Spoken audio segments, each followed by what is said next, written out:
I had to grudgingly admit to myself that I still loved her and probably always would. But does she really love me? I realized that I didn't even know what love really was. If she told me that she wanted to stay happily married, but her entertainment should be reserved for paying clients and the occasional Spencer or Rudolph, then of course we'd break up. Even if she were a world-class chef and conversationalist, I wouldn't call it a marriage. Or the other way around. Would I voluntarily leave and divorce her if I were guaranteed a free pass to have frequent fun with her? I don't think so. Yes, I'd want the free pass. Call it a platinum membership to Rybald. But then I'd want to date a new woman for many other things of married life. I don't want to come home to an empty house every night. It's not even a house. God, what a deep thinker I can be.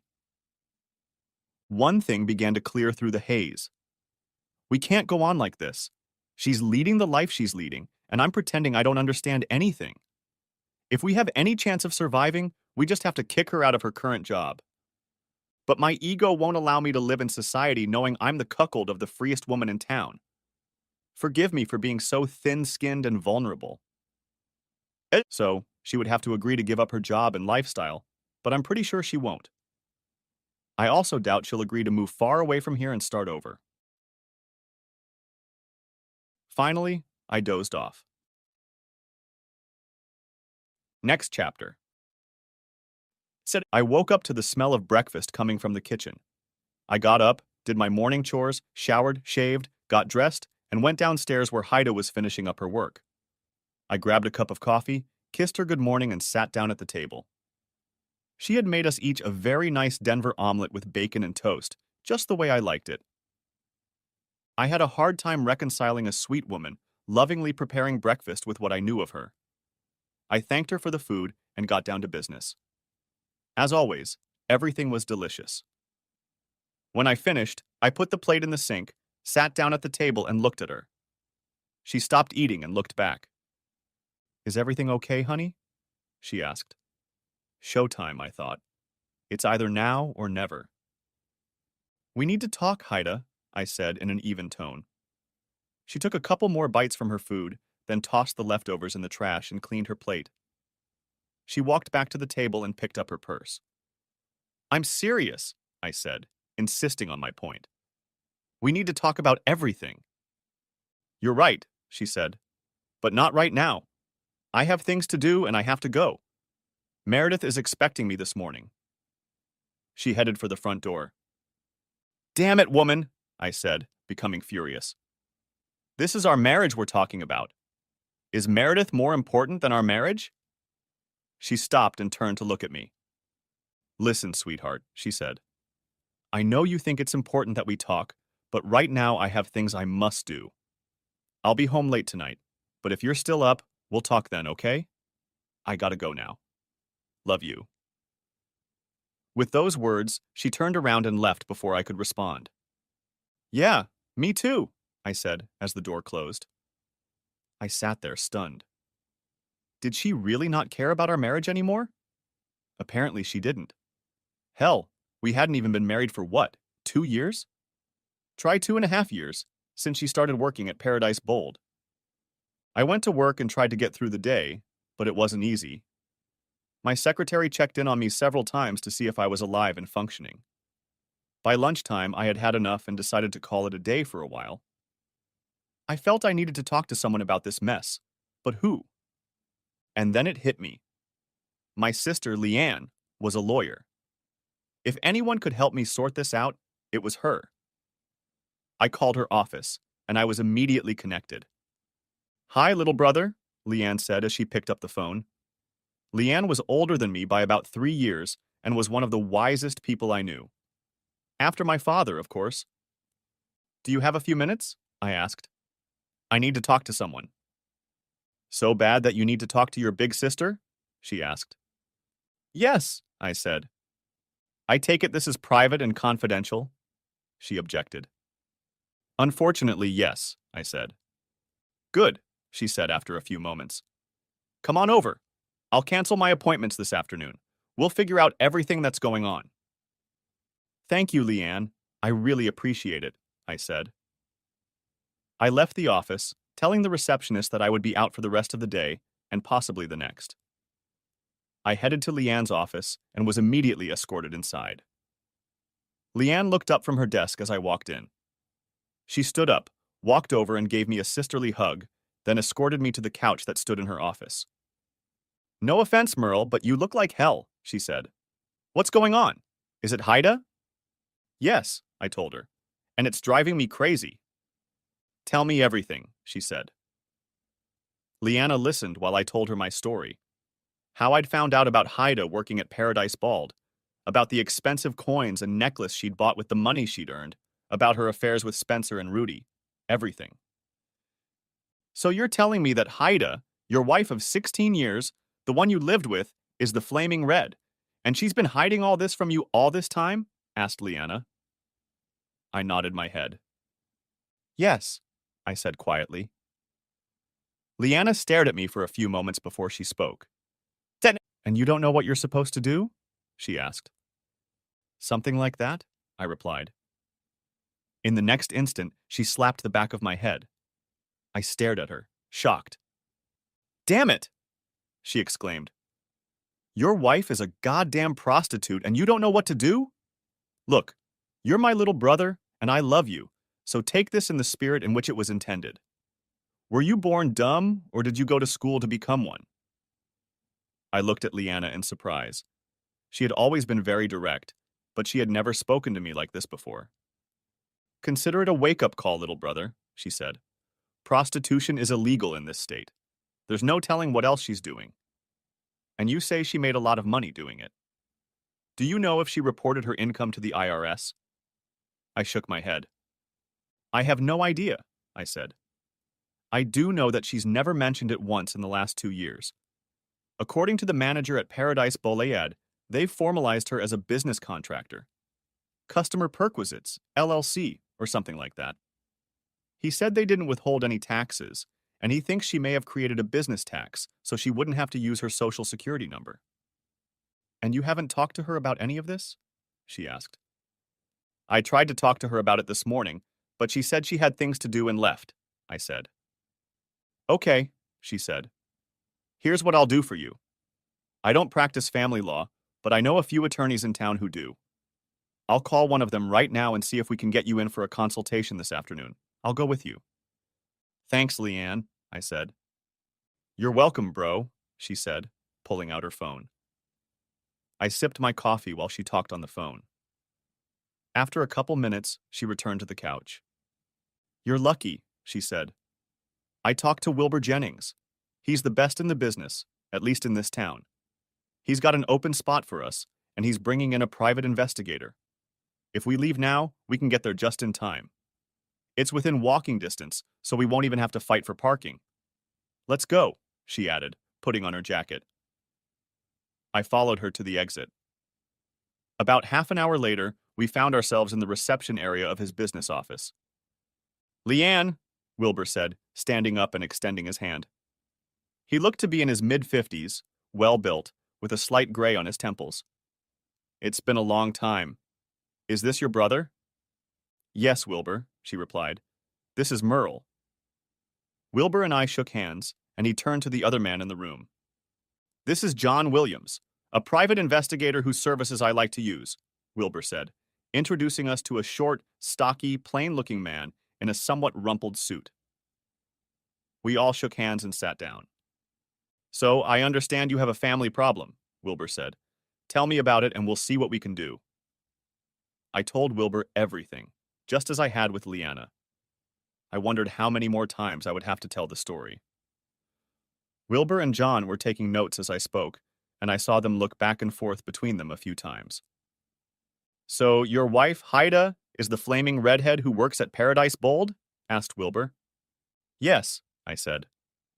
"Are you sure about that?" he asked. "Absolutely," I told him. "I've even spoken to the club manager. Is that a problem?" Wilbur leaned back in his chair and looked at John before he spoke. "I'll be perfectly honest with you, son," he said. "As much as I'd like to take your case and your money, I can't do it. There might be a conflict of interest." "What do you mean?" I asked. Are you representing her interests? No, I don't, he said. But I have used her services on several occasions. You mean you've engaged her? Leanne said. I felt a queasy feeling in my stomach as he nodded his head. Yes, he said. I'm sorry, son. I'm not married and, well, you know, I'm sorry again. I didn't know she was married and I've never seen her wear a ring. Truth be told, Merle, she probably serves most of the divorce attorneys in the city and probably the county, as well as a few judges, the mayor, as you already know, and a state senator or two. Rumor has it she's even been with the governor once or twice. I thought prostitution was illegal in this state, I said. It is, he told me. There was no direct exchange of money, and she called her work stress counseling. I know it's a very fine line, but that's what it was. So, what should I expect if I decide to divorce her? I asked. He shrugged. I can describe your situation in 2 words, he said. You're totally screwed. First of all, this is a no-fault state. You can't even mention adultery in a divorce. Even if you could, it wouldn't matter since you've already said you agreed to an open marriage from the beginning. Second, this is a community property state, meaning you will have to share everything with her. Your bank account, savings, house, retirement plans, everything. You have no children, so naturally there will be no alimony. But you could be required to pay alimony. Alimony? I asked. Hell, she's already made more in 2.5 years than I've made in my entire life. Why should I have to pay alimony? Do you have anything showing how much she's made? Asked Wilbur. A 1099 form? Anything? No, I said. Nothing like that. Well, that's about it, he said. On top of that, she can hire the best lawyer, run up all sorts of legal bills, and make the court pay for it. There are lots of things she can do to stunt your development. For example, counseling. You end up with no real evidence to present in court. So what am I supposed to do? I asked. Well, I suppose you could just leave, he said. Don't tell her where you are. Don't inform her of anything. Just go somewhere and let her cook for a while. Maybe she'll use some of her money to hire an investigator to track you down and file for divorce herself. I can't do that, I said. I have a job here, clients here, and I'm not the type to run. I have an idea, John said. We all turned to look at him. What is it? Asked Leanne. Why don't I follow her for a bit? He asked. Me and my team will see what we can come up with. I've got some friends left in Vice, and I know they've been interested in Ribble Lead for a while now. From what I've been told, that place is very good at avoiding the law. They seem to have a way of knowing when the undercover cops show up there. But they don't know me or the people who work for me. Maybe we can help the Vice squad shut the place down. How long will it take you to do that? Asked Leanne. Maybe a couple weeks, no more, said John. That's if you're willing to pay for my services, he added, looking at me. I thought about it for a while and made my decision. It would be expensive, but I had to have something. Sure, I said. Let's do it. I'd been saving up for another cruise, but with all this in mind, I decided screw the cruise. Okay, he said, holding out a card to me. He opened his briefcase and handed me a form to fill out and sign. I filled it out and handed him the prepayment check. Just let me know who will represent your interests, and I'll be sure to forward a copy of my report. Look, Merle, I'm sorry I can't do more for you, Wilbur said, holding out his hand. You helped, I said, shaking his hand. Thank you for your time. Leanne and I got up to leave. Before she spoke, she looked at Wilbur. If I were you, Wilbur, I'd stay away from this place from now on, she said. You and I both know what goes on there, and I'd hate for you to get in trouble with the state bar. He nodded his head. Got it, counselor, he said. We left and went back to her office. Merle, Leanna began when we returned. I know this has been hard on you, and it's only going to get harder from here. I know another lawyer we can talk to, but she's gone on vacation with her husband in Europe and won't be back until 2 weeks from now. Let's see what John can dig up, and when Lisa gets back, I'll give her a call. Okay, I said. In the meantime, you need to pull your head out of your ass, she said. Dig deeper, see if you can find tax forms, anything. Try to stay calm when you're around her. I know it won't be easy. You already know she's a brazen liar, so take everything she says with a grain of salt. And don't go after her lovers. I don't want to have to bail your sorry ass out of jail. Got it? Got it, I said. Good, she said. If it gets really bad, call us. Ron and I have a spare room you can stay in for a few days if you feel you need it. And remember, it'll be taken care of, one way or another. Thank you, Leanne, I said. I appreciate everything you've done for me. She smiled and hugged me. You're welcome, she said. I left her office and drove home, determined to find everything I could. I figured I had a few hours, since it was unlikely I'd see Haida before midnight, judging by her recent schedule. I started looking deeper, even going up into the attic. I was somewhat surprised to see a fairly new box, the kind used in offices for papers, folders, and the like. I opened it and saw several file folders. Several of them contained small envelopes with DVDs in them. I guessed what was on them, but I took a few to look through them anyway. I also saw something else. Tax forms, 1099-AS, completed 1040-S, and various forms regarding self-employment and so on. I looked, and sure enough, the 1099-S were written out in the name of Customer Perquisites, LLC. According to those forms, she made almost $1.5 million in 1 year. The next year, she had already earned nearly $2 million. Damn, I thought. She had to work hard to make that kind of money. But where did it all go? No way it all went to an old coin and a necklace. I looked deeper and found a recent statement from Fidelity Bank Limited in the Cayman Islands. According to it, she had a little over $40 million in her account. Damn it. I couldn't help but think that she intended to use that money for her escape. But that wasn't all. In another folder was what looked like a contract. As she read it, it became clear what it was. Haida wasn't just a dancer and an expensive prostitute. She was a star, with a contract to appear in 10 feature films. In for pennies, in for pounds, I thought. No wonder she was always away. I kept looking. In one folder were medical forms and bills from about 14 years ago. According to them, Haida had gone in for a C-section. I realized what an abortion was. She had also had a tubal ligation to prevent subsequent pregnancies. Now I knew why we didn't have children. Apparently she paid for everything in cash, so I never saw a bill or anything on the disbursement statement. Was she really messing with me even then? I remembered the playful bickering we'd once exchanged after my first out-of-town business trip. I hope you didn't hit on all the guys at the club, I'd said, when she told me she'd gone to Ribald while I was gone. This was at the very beginning of our marriage. No, silly, just a few guys, and none of them were even worth bothering with. None at all, she said in a teasing tone. I remembered that she made similar sarcastic remarks to me on subsequent trips. Eventually, I just stopped asking. Now the sordid truth seemed to be revealed. And that wasn't all. I found calendars going back 14 years. There were entries for several dates, and I realized that they were days when I was out of town on business. The entries showed dollar amounts, just like the ones on the calendars in the kitchen drawer. Some of the amounts were staggering.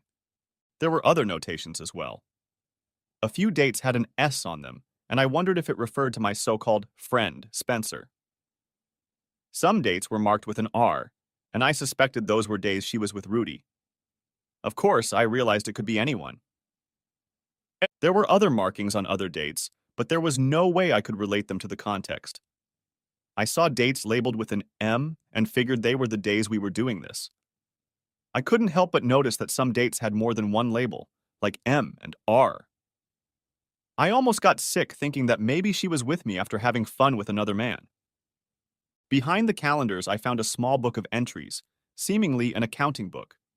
It looked like she'd started keeping it after 2019, which explained why I didn't see anything beyond that date on the calendar found in the kitchen. There were individual counseling entries and even larger fees entries that appeared about every 3 months. I didn't summarize it, but it seemed to me that she could have easily made a couple $1 million in a year. Looking further in, I found envelopes stuffed with cash. In all, I counted about $6,000 and found folders of Haida's photos. Some showed her on stage, others with one and often several men. I wondered why she'd left them here and put others in a folder she'd found in the kitchen. I took the application, hospital paperwork, tax forms, and the contract with Paradise Bolliard Productions and went to my home office where I made copies on our printer. I called Leanna to inform her of my findings. "Holy crap," she said. "Tell you what, scan them and email them to me, okay?" "Consider it done," I said. It didn't take long, and when I was done, I put them back, hoping Haida wouldn't notice that her box was open. I went back to the computer and picked up one of the DVDs. Something told me I would regret watching what was on it, but I felt compelled to. My initial assumption turned out to be correct. The next few videos showed her in a motel room having fun with clients. I ejected that disc and inserted another. This one showed the same thing. But the next videos were different. They showed her with only one man. In one, I recognized the mayor of our town. In another, I recognized Spencer, my so-called friend. The last video on the disc was of Haida and her friend Meredith. "God, that was so great," Meredith said. "Yes, it was," Haida said. "I bet poor Merle would go crazy if he saw us now," Meredith said. Haida laughed. "He'd probably ask for a manual or something to understand what just happened," she said, causing her friend to laugh. "And seriously, how much longer do you plan on doing this?" asked Meredith. Haida shook her head. "I don't know," she said. "Probably as long as I can. Maybe a couple years. Paradise Bolliard owns me for a while longer, at least until I finish all 10 movies. Merle doesn't know, and hopefully never will." "Dad, do you think you could ever go back to having only one man?" asked Meredith. "I don't think so," my wife replied. "Merle is a nice guy, but there's no way he could ever satisfy me on his own. Not anymore. Besides, we don't do it more than twice a week, and even less lately." "Do you think he has something on the side?" asked Meredith. "No, not Merle," Haida said. "Once, a long time ago, but that was it." "And seriously," said Meredith, "you know he's going to find out somewhere along the way. It's not like you kept it all a secret. I mean, you've been photographed in public with the mayor. What are you going to do?" "I don't know," Haida said. "Maybe throw myself on his mercy. Even if he kicks me out or divorces me, I've got plenty of money. It'll be hard, but I'll manage. I don't think he'll miss me much. I haven't been home much lately." Damn true, I thought. As I watched, Meredith looked up at the camera. "Turn the damn thing off, will you, Greg?" she asked. "Greg? That's Meredith's husband?" The video ended after that statement. I knew I'd have to talk to Greg before it was over. I wondered how much he knew about their antics. I pulled out the disc and locked them all in my desk. I sat at my computer, trying to make sense of everything I had seen and heard. I turned off the computer, grabbed a beer, and sat in front of the TV. I didn't pay attention to what was on. It was just background noise to me. It was hard for me to see, and I realized that I was actually crying. I went upstairs and washed my face. I looked at myself in the mirror, and I didn't like what I saw. My face was still red, and my eyes were swollen from crying. But I knew that divorce was the only way out. There was no way I could stay with a woman I couldn't satisfy. I went downstairs and got a sandwich. All this shit was making me hungry. I thought about going out, but my heart just didn't lie to it. I looked at the clock and saw that it was 10 o'clock at night. Time flies when you're having fun, I thought sarcastically. Haida was still nowhere to be seen. There were no messages or calls. True, she had said she'd be home late, and I guessed why. I opened the Life 360 app on my phone, and it showed that her phone was in Ribald. Of course it is, I thought. I turned it off and went to bed. I woke up hearing the garage door open. I looked at the clock and saw that it was 2:30 in the morning. Awesome. Today was officially my birthday. Happy goddamn birthday to me. I wryly wondered how much she'd cooked today and closed my eyes. I heard her walking upstairs to the bedroom. She walked over to the bed and I felt her touch my cheek. When she pulled away, I looked over and saw that she looked sad for some reason. She went into the bathroom and closed the door. A few minutes later, she came out of there in a long nightgown and climbed onto the bed. She started to snuggle up to me, but I turned on my side and moved away from her. She kissed the top of my head and lay back down. I thought I heard her sobbing into the pillow, but I didn't care anymore. After a couple hours, I heard her quiet snoring and decided to get up. I put on my robe and went downstairs as quietly as possible, grabbing her phone off the charger. I went into my office and looked through her message history like I had done before. I noticed that there were more messages between her and Spencer. "So, how's that wimpy little asshole doing?" he asked her. She obviously didn't like the question. "Stop calling him that," she said. "Why? Isn't that what he is?" wrote Spencer. Wrote Spencer. Wrote Spencer. "He's not a wuss," she replied. "Maybe not, but he's a toady," Spencer said. "And you made him that way." "Stop reminding me of that," she said. "So did you have fun with him after our last conversation?" asked Spencer. "No," she replied. "Good," he told her. "Are you going on a cruise?" "A cruise? What cruise?" I hadn't heard anything about it. "Yes, I'm going," she wrote. "It's going to be hard to explain to Merle." "You don't have to explain to him," he said. "Just tell him you're going. From what I hear, you can make a lot of money." "That's true," she said. "Are you going?" "Pretty expensive for my taste, but I might go," he said. "From what I hear, they're already sold out," she said. "I guess they are," he said. "Maybe I'll see you when you get back." "Kay, I gotta get back to work." "TTYL," she wrote, ending the correspondence. I had to find out about this cruise. Would she really go on a cruise without telling me? Or worse, would she just say she was going and expect me to just go along with it? This was getting out of control. I looked around some more and saw that she had gotten a message that looked like a money order. I opened it, and as far as I could tell, she had managed to earn a little over $2,500 today. No doubt about it. I closed it all up, put her phone on charge, and went back upstairs. The next morning, Haida made breakfast as before, and I dutifully ate what she made. She sat and watched me while I ate. Apparently, she was somewhat disturbed by the lack of a hello or a good morning kiss. "Are you okay?" she asked. I stopped chewing to look at her. "Uh-huh," I mumbled, returning to my food. "Did you sleep well last night?" she asked.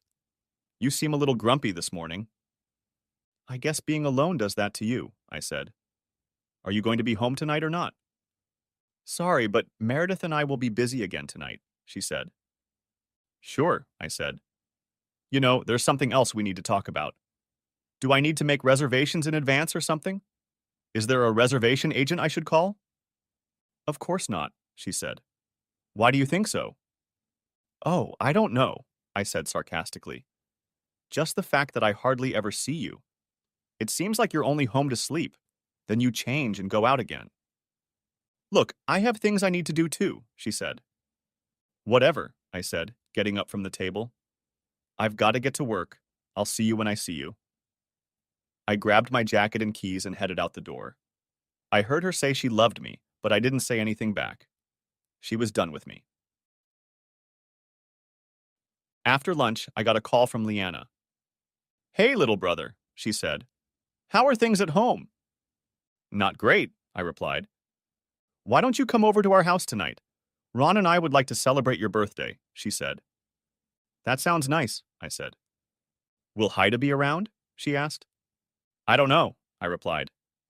"Well, it would be better if she wasn't," Leanne said. "I got a call from John. He said he had some information, so I invited him too. Is that okay with you?" "Yeah, sure," I said. "What time should I be there?" "Come any time after work," she said. "I'll leave here around 4:30 in the afternoon." "Then I'll see you around that time," I told her. We finished talking and I went about my business. I got out a little early and checked the 360 app to see where Haida was. Sure enough, she was at Rybald. again. I shook my head and drove to Leanne's house. Leanne and Ron met me at the door. She gave me a hug and Ron shook my hand. It was a little strange to think that I'd gotten more affection from my sister in the last 2 days than I'd gotten from my wife in what seemed like weeks. Ron handed me my beer, and we went into the dining room. Leanna had everything ready for dinner. The doorbell rang just as she was putting the freshly made lasagna on the table. Ron opened the door and invited John inside.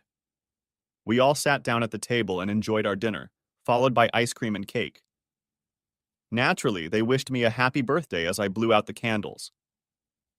Afterwards, Leanne handed me a birthday card. I found it quite funny and had a good laugh for the first time in a long time. John opened his briefcase and pulled out the report. He handed me a copy and started talking as I read the report. "I don't want to be the bearer of bad news, especially after such a wonderful lunch," he said. "That's okay," I said. "It was bound to come out sooner or later." "I gotta tell you, Merle," he said. "Your wife is a real star in Paradise Ballade. But there's something you need to know." "What's that?" I asked. "The club is sponsoring a 5-day cruise for adults in the Caribbean," he said. Of course, when word got out that Flaming Red was participating, tickets sold out almost immediately. Our source at the club confirmed to me today that she took part in the cruise some time ago. "Oh my God," Leanne said. "Happy goddamn birthday," I said. "So when is this cruise taking place?" "The hostesses, that's what Rybald calls them, are scheduled to leave for Miami on Friday," John said. "The boat leaves Saturday and should be back sometime Wednesday." He pulled out a poster and held it out to me. "Sun, Sea, and Fun," the poster read, written in garish red and yellow letters. "Join Flaming Red and friends for Rybald Windjammer's first Caribbean cruise." The poster depicted a modern schooner on the water. In the upper right corner was Haida's smiling face. "Is that supposed to be the ship they're coming on?" I asked. "Yes," said John. "It's supposed to be a cruise to the Bahamas. I don't think I need to explain what will happen on that cruise." "No, I get it," I said. "We also learned that the cruise will be used as a set for her next adult movie," John said. "Flaming Redhead in the Caribbean or something like that. As we found out, people who bought tickets will be able to see her live performance." I felt like I was going to throw up. "I'm sorry, Merle," he added. "It's okay, John," I said. "I guess I should have expected it." I looked at Leanna. "When will your friend be back from Europe?" "In 2 weeks," she replied. "Is she really as good as you say she is?" I asked. "The very best," said Leanne. "She hates cheaters with a passion." "Well, when she comes back, I want to file for divorce," I said. "Do you think you'll have enough for your vice friends?" I asked John. "I think so," he replied. I nodded my head. "Good," I said.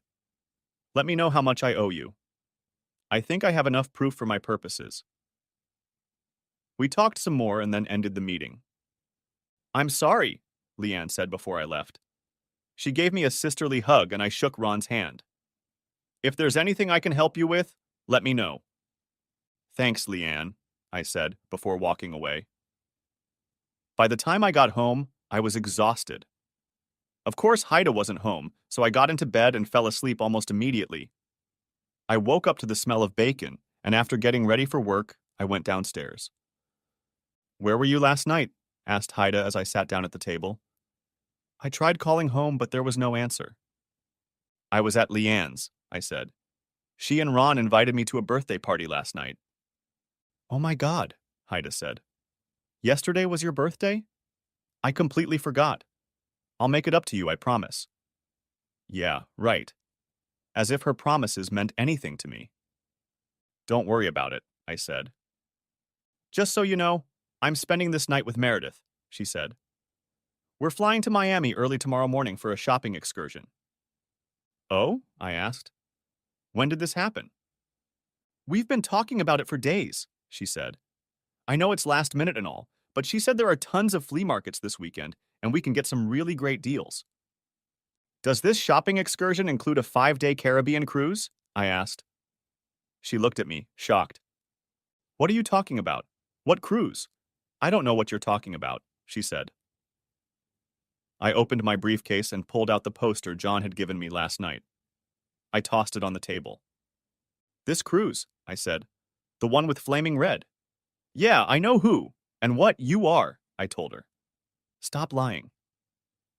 She stared at the poster for a moment before she spoke. I could see the wheels turning in her head. I, she stammered. Don't give me your shit, I said. You've been lying to me our entire marriage, haven't you, Red? I don't know what you're talking about, she said. Bullshit, I told her. Were you ever going to tell me about your abortion 14 years ago? I wondered why we never had kids, and now I know. I tossed the hospital papers on the table. You had your tubes tied then, too. Tell me the truth. Was it even my baby? I don't know, she said. I had fun with a bunch of guys while you were gone. I don't know whose baby it was, and I didn't want to take the chance that it wasn't yours. I'm sorry. I should have told you. Yeah, you should have, I said. Were they paying you to entertain them? How can you ask me that? She asked indignantly. Oh, please, I said.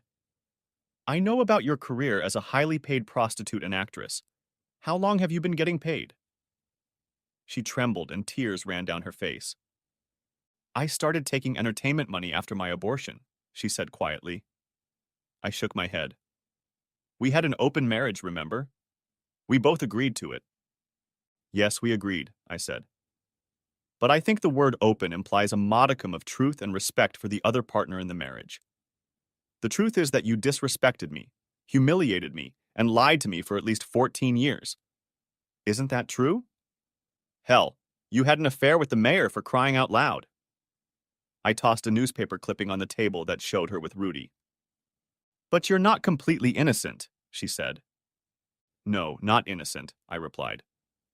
At the beginning of our marriage, I had an amusement with one person, Cindy. But that was it. And you knew all about it because I told you. I've been completely faithful to you ever since. But you're goddamn low. How many guys have you slept with in the last 14 years? A few thousand? And now you're a goddamn prostitute and an actress. You're damn lucky you didn't get caught by the cops. Were you going to tell me about this? Were you ever going to tell me about your offshore account in the Caymans or the expensive coins and necklaces you have stashed upstairs? She looked at me, shocked. You know about that? She asked. I nodded my head. Yes, I know, I said. I also know that you've been having fun with my so-called friend, Spencer. You even did it once at a pig roast my company threw not too long ago, about 100 yards from me. And I know he wanted you to cut me off completely. Tell me, wife, how many times have you had fun with him this month? I don't know, she answered. Maybe 5 or 6 times. 5 or 6 times, I said. That's more times than you've been with me in the last month. Do you know what it's like to be considered the biggest cuckold around? Do you know how you humiliate me? I may have to leave town because of you, you damned lying bitch. Tears streamed down her cheeks, but they had no effect on me. You know, I've asked myself a million times if it's okay to cheat in an open marriage, I said quietly. You've shown me that the answer to that question is yes. I could probably handle a casual one-night stand, but I can't handle what you've done. It's not just the lack of physical attention. It's the total disrespect you've shown me for the past 14 years. I'm sorry, she cried. If you want, I won't go on the cruise. I'll stay home. I'll leave Rye bald. I'll be loyal to you from now on. I shook my head. No, I said. You won't. You won't be able to. Loyalty is impossible for you right now, and you're already committed to this lifestyle of yours. Besides, our marriage is broken anyway. Go have your latest affair as a married prostitute. After all, that's what you are. What did you say to Meredith? That there's no way I can satisfy you on my own anymore? That's not what I meant, she said through her tears. Yes, you did. It doesn't matter anymore, I said. Just go away. I once loved you with all my heart, but I can't accept what you've become, and I don't want to stay with a man who constantly lies about everything. Go away. Have your affair. Make your damn movie. Do what you have to do. Just know that I'll file for divorce when you get back. But I don't want a divorce, she said. Frankly, my dear, I don't care what you want anymore, I said, repeating the famous line from the old movie Gone with the Wind. I'm done with you. Goodbye. Don't be here when I come back. I never want to see your face again. I gathered the papers from my desk, threw them back in my briefcase, and left for work. I wanted to ask her about what she kept in the kitchen, but I decided it didn't matter. Not anymore. I made my point and was done with her. Later that evening, I got a call from Greg, Meredith's husband. Merle, what's going on? He asked. Haida is very upset. She says you're going to divorce her. Is that true? Yes, it is, Greg, I said. Nah. But I thought you were okay with her being with other men, he said.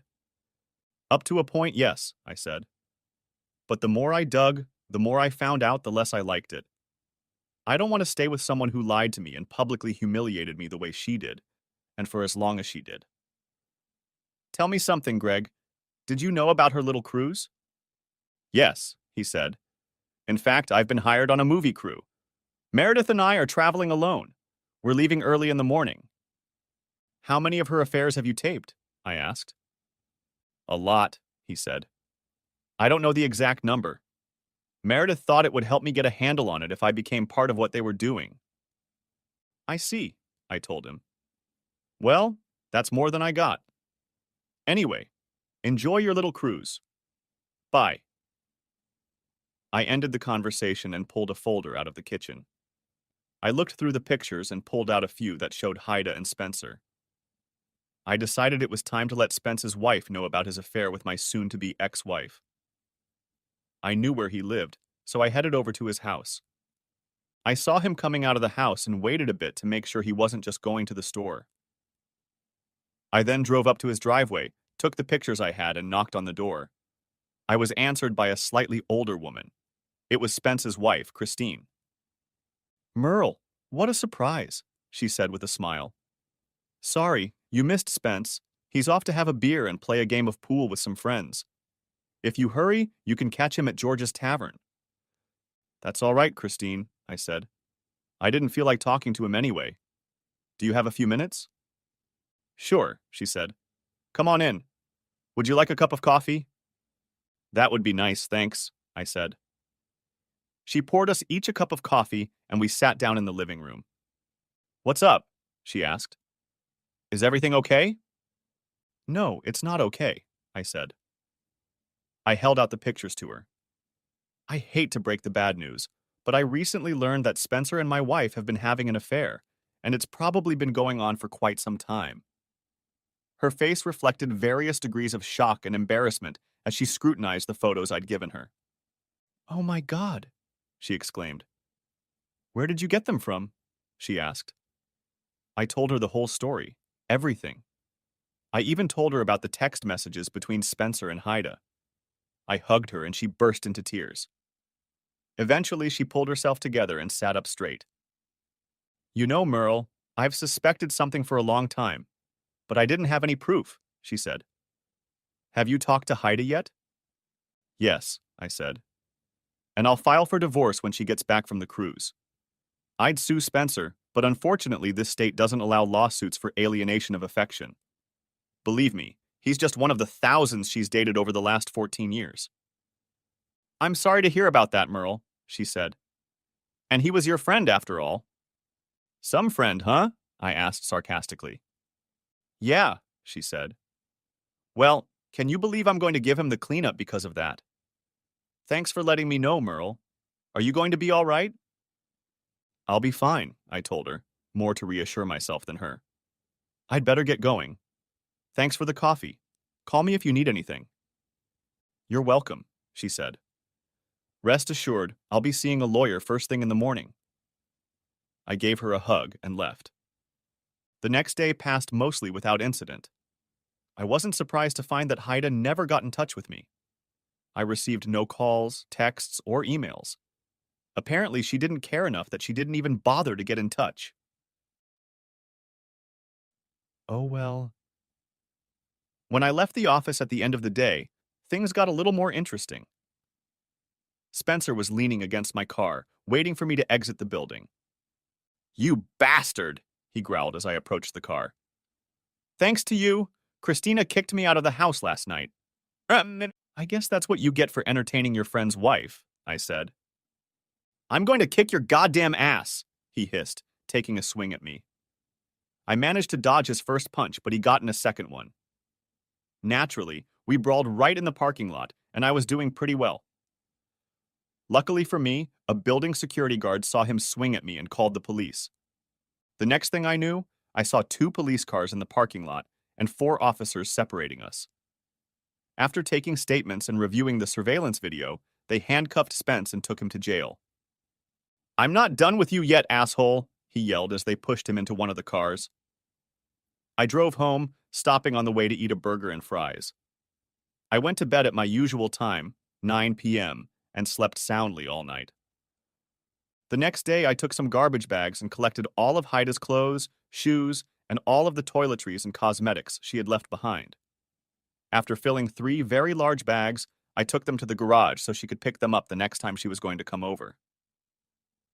I considered going out for a beer or 3 that evening, but decided to stay home and enjoy the peace and quiet. I figured I was going to have to get used to the single life anyway. The next day, I got out the old trusty lawnmower and cut the grass. That took up most of my Sunday. On Monday, coming home from work, I saw a story on the news that caught my attention.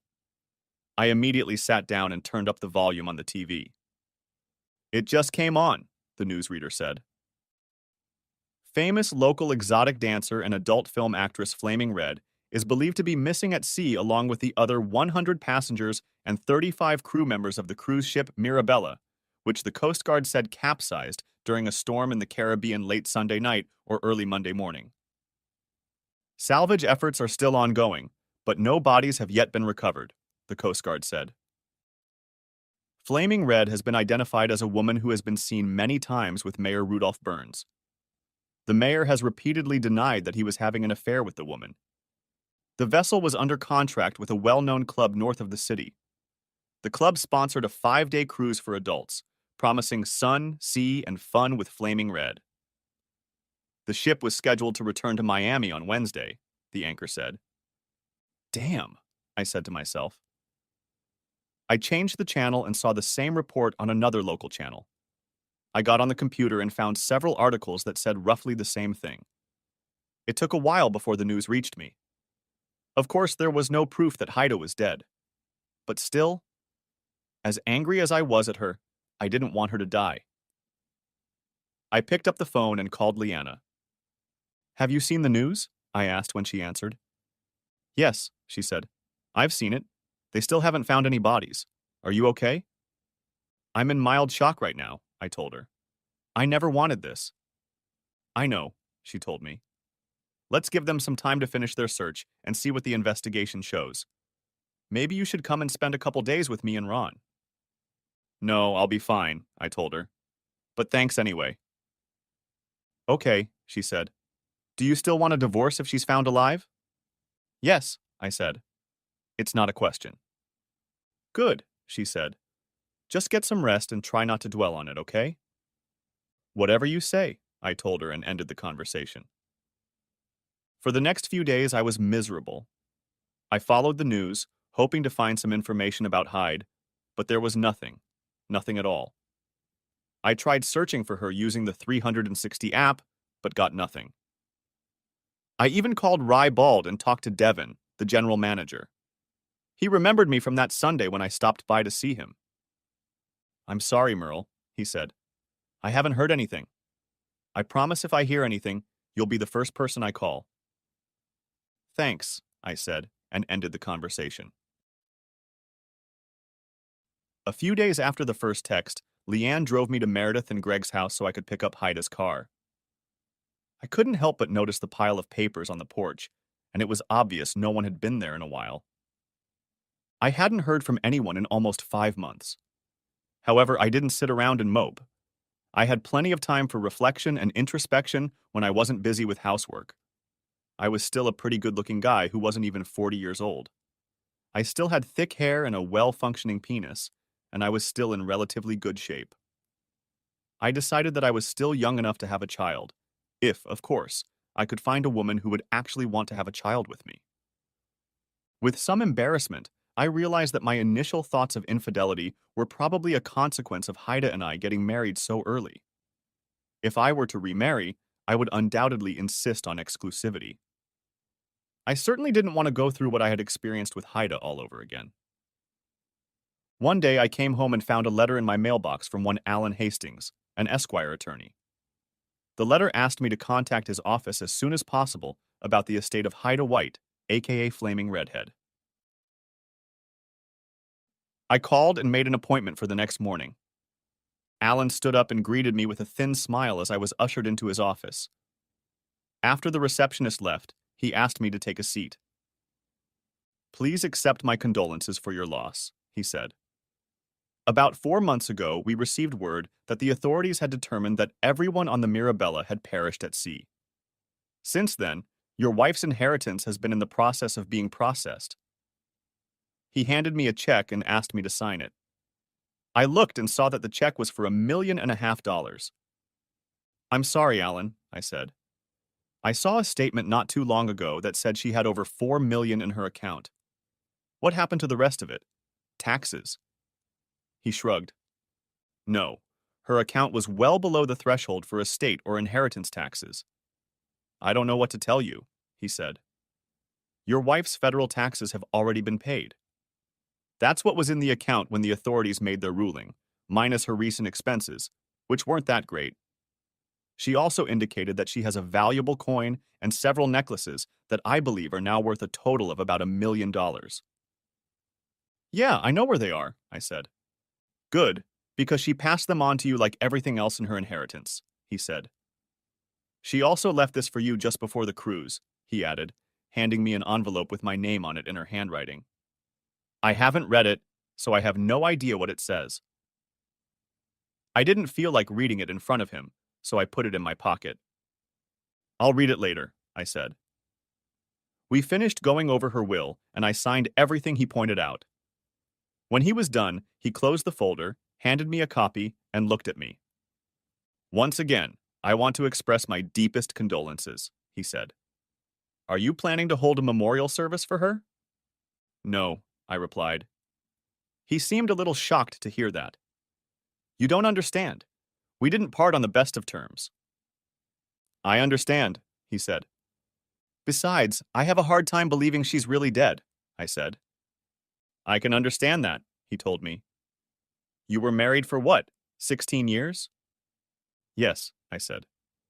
"Maybe you should talk to a counselor to help you deal with your grief," he said. "If you'd like, I can recommend someone for you." "I'll look into it," I said.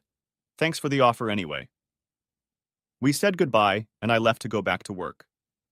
I pulled out the envelope Alan had given me and read the letter Haida had written. "My dear Merle," the letter began. Yes, that's right, I thought. I continued reading. "If you are reading this, then I am probably dead. First of all, I want to tell you that I love you with all my heart, and I am so sorry that things turned out the way they did. I know you probably don't believe me, and I can understand that. After all, I've been lying to you for a very long time. As you've already guessed, I've been doing it with other men the entire time we've been married. I decided to take advantage of the fact that we had agreed to an open marriage and figured it was just for fun and wouldn't affect our relationship in any way. I should have known better, but I loved what I was doing. Then I got pregnant. It happened after several men. I couldn't risk the baby not being yours. I knew you would never raise someone else's child, so I exercised my legal right and had an abortion. I made sure to get it done while you were on one of your trips and paid cash so you'd never find out. I also had my tubes tied so I wouldn't get pregnant again. After that, someone suggested I make a lot of money for fun. I thought, what the hell? So I started taking the money. Yes, I knew it was illegal, and I had to be very careful. More than once I was close to getting caught. Anyway, you know how good I am at collecting a lot of money, and that's exactly what I did. At first I hid the money in the attic, but as time went on there was too much of it, and I couldn't take it straight to the bank. It wouldn't take them long to realize something was wrong, and I knew they'd have to file all sorts of reports if I deposited too much cash at one time. So I bought necklaces and coin. I figured they would eventually be worth a lot more than I paid for them. I kept doing what I'd always done, leaving the house only when you weren't home and hiding the cash in the attic. When you stopped traveling for work, I had to come up with another plan. I couldn't explain that I left the house 3 or 4 times a week so you wouldn't get suspicious. Of course, I kept looking for cheap things to sell to make extra money, and that's when I came up with the idea of working part-time at Paradise Bald. Remember when I started volunteering at the homeless shelter? At first, I actually went there, but after a while it became my cover, along with evening shopping trips with Meredith. By then, I was gone 3 nights a week. You can imagine what I was actually doing. When I got a job at Rybald, General Manager Devon suggested I work as a private contractor. He helped with the paperwork and even had someone help me set up an offshore account in the Cayman Islands. I still had a bunch of cash in the attic, and I used most of it to open the account. From there, things went on from there. And no, I didn't have fun with 2 state senators. It was actually 3 state senators, and also with the governor and a member of Congress. I hated to see this in her letter, as I didn't find anything funny, but I continued reading. Then Devon suggested that I do movies and pose for pictures. He said it would help increase my income and give me more exposure in the industry, no pun intended. So I agreed to do it. I was to star in 10 movies over 4 years, and I was promised to be paid a fee every 3 months. At this point, I had starred in 5, and the money was amazing. I became more bold and open about what I was doing. You can partly blame Spence for that. He decided it would be a lot of fun to cuckold you in public, and frankly, by then I thought it would be a lot of fun too. I'll admit, I've lost a lot of respect for you over these past few months, and for that, I'm truly sorry. You worked hard to take care of us, and all I did was entertain you for my own selfish pleasure and enrichment. Do I regret it? Yes. Oddly enough, I don't regret it, but I do regret what I ended up doing to you. I especially regret that I never got to give you a baby. You would have been an amazing father. So why am I writing this? I don't know. I just have this weird feeling that something might happen, and I want you to know the reason I acted the way I did. All I can do at this point is hope that one day you'll find it in your heart to forgive me. I'm not sure I could do that if I were you, but I know you're a much better person than I am. Please believe me when I say I love you, she wrote, and ended the letter with, Your loving wife, Haida. I folded the letter back up, put it in an envelope, and threw it in my desk drawer. It was very hard for me to believe that she really loved me. But could I forgive her? And why should I asked myself. She was dead and gone. Didn't she? I went about my business, and a couple of days later, I had a visitor in my office, one Alice Hastings. My secretary knocked on the door to get my attention and said, Let her in, please, I said. Alice, a rather tall, slender blonde in a business suit, entered my office. I shook her hand and invited her to sit down. What can I do for you today, Mrs. Hastings? I said, noticing her rings. I'm with First Fidelity Life Insurance Services, she said, and I'm here to deliver a payout to you. What payout? I asked. I don't have a policy on you. No, but your wife, Haida White, does, she said. It was a policy issued through her place of employment. I see, I said. I didn't realize she had a policy through her work. Yes, and she listed you as the beneficiary, Alice said, opening her briefcase. She pulled out an envelope and held it out to me. I opened it and found a check for $2 million. Is this real? I asked. Yes, it's real, she replied. The policy was for $1 million and contained a double indemnity clause. Since her death was ruled an accident, or more specifically, a natural disaster, you will receive $2 million. She held out the papers for me to sign, which I did. Is there anything else? I asked. No, she replied. I just wanted to deliver payment to you, Mr. White. Please accept our condolences for your loss. Thank you, I said, for the condolences and the check. She smiled as she stood up, and we shook hands again. After she left, I sat back down. I looked at the check and shook my head. If that's not all, I thought to myself. 3.5 million, plus a coin and a few necklaces totaling about $1 million. I couldn't help but wonder what might happen next. Life went on. It couldn't be called fun, but at least the drama was over as Haida and Spence disappeared from my life. Leanna, however, decided to play matchmaker and spent the next couple years setting me up on dates. Most of the women she introduced me to were fun and interesting, and I had a good time dating them. I even had a thing with some of them. But there was no spark with any of them. That was until she introduced me to Robin Carson. Robin was a 36-year-old divorced woman who had caught her husband in bed with another woman. Strange, I thought.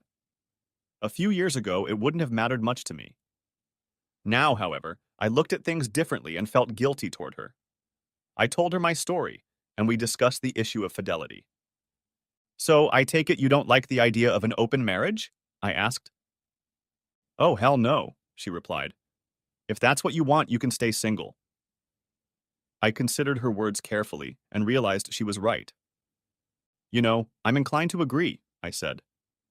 We seemed to get along well and dated for another 6 months before I popped the question. She squealed with delight as she hugged me. A little over a year later, she gave birth to a bouncing baby boy named Robert. Yes, I thought, holding my newborn son in my arms, this is how it should be. The epilogue is 26 years later. A woman was sitting at a table on the balcony looking out to sea.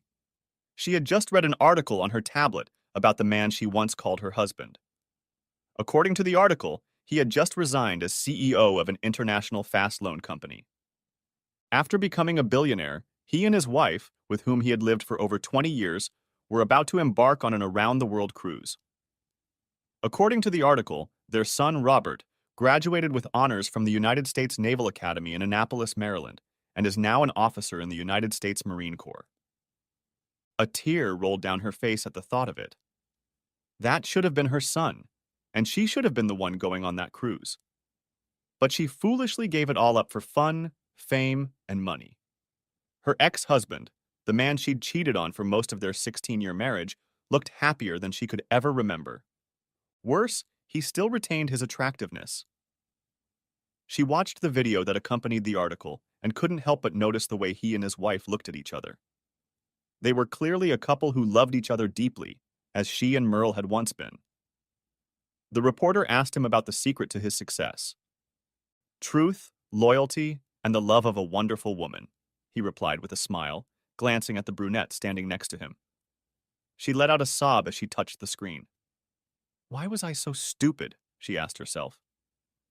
It had been 26 years this month, since the Mirabella had capsized, sending everyone to certain death. Well, not everyone. One survived. Haida White, aka Fire Red, is every man's dream. A married prostitute. She remembered that horrible night as if it were only yesterday. She remembered barely grabbing her purse in time as the ship rolled onto its side. She had somehow managed to climb onto one of the few remaining life rafts. She remembered seeing her friend, Meredith, submerged underwater with her eyes and mouth open in panic. She reached out to save her friend, but couldn't get to her in time. For days, she huddled under a tarp on the raft, trying in vain to protect herself from the elements. Several times, she heard the sound of a helicopter in the distance, but the rescuers never saw her. She tried to put the sounds of screaming passengers out of her mind, but to no avail. Every time she closed her eyes, she saw Meredith watching her from the watery depths. Bobbing helplessly in the sea, she realized that she would never be rescued. Perhaps, she thought, it was for the best. After all, she would have to explain what she had been doing in the deckhouse that night that had so distracted the helmsman that he had failed to react to the danger ahead. Somewhere out there at sea, she realized that all those deaths were her fault, and she would have to answer for it. There were few supplies on the raft, a few cans of food and a small flask of fresh water. She managed to keep herself alive until a fishing boat came up and pulled her out. The captain of the fishing boat said they were headed for Georgetown on Grand Cayman Island. She knew that was where her bank was located. Perfect, she thought. They fed, clothed, and took care of her until they reached their destination. She thanked the captain with a handful of $100 bills she pulled out of her wallet and asked for directions to the bank. Luckily for her, her passport was still in her purse, so she was able to access her account and some money for the trip. A little over 2 months and $75,000 later, Haida White, aka Fire Red, was gone, and her place was taken by Anita Garrity, an American immigrant from Boston. Of course, all her papers and documents were forged, but they were good enough to pass the scrutiny of local officials. She didn't even look like the woman who had left her husband a little over 2 months ago. With a check for just over $2 million in hand, she had traveled to Costa Rica, where she bought a modest but cozy home on the Caribbean coast. Since then, she has lived there in relative obscurity, periodically keeping tabs on her ex-husband. She had hoped he would try to find her and tell her he forgave her, but that never happened. Now, she saw that the government had written off the Mirabella incident as a storm and announced that all the men were lost at sea, which meant that she was, at least from the government's point of view, dead. Nevertheless, she knew that the truth would eventually come out, as it always did. So she continued to hide. But it wasn't easy. Every time she closed her eyes, she saw her friend Meredith begging for help, sinking deeper into the water. 8 months after the government's announcement, she learned that Paradise Bold had been raided. The club had been closed permanently, and several arrests had been made. Of course, by then, Flaming Red had been replaced by a younger, more skirted and blonder version of who she used to be. As time went on, the world forgot about Red's existence. She also read about Spencer's stay in the county jail. Upon his release, he was destroyed by a very vindictive wife who brought him out in the divorce. She never heard from him again after that. Eventually, Rudy was recalled and left town in disgrace. The governor and state senators with whom she had aligned herself were re-elected. She continued to live her new life and tried to remain as reclusive as possible. She got to know many of the locals and became fluent in Spanish. She occasionally socialized with other immigrants, but never met or developed close relationships with any of them for fear that any of them might recognize her.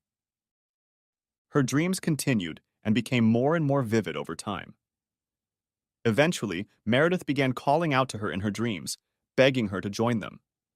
More than once, she was tempted to end her self-exile by taking an overdose of sleeping pills, but somehow resisted the temptation. She had recently been diagnosed with a rare form of cancer for which there was no cure. All the doctors said she had no more than 6 months to live.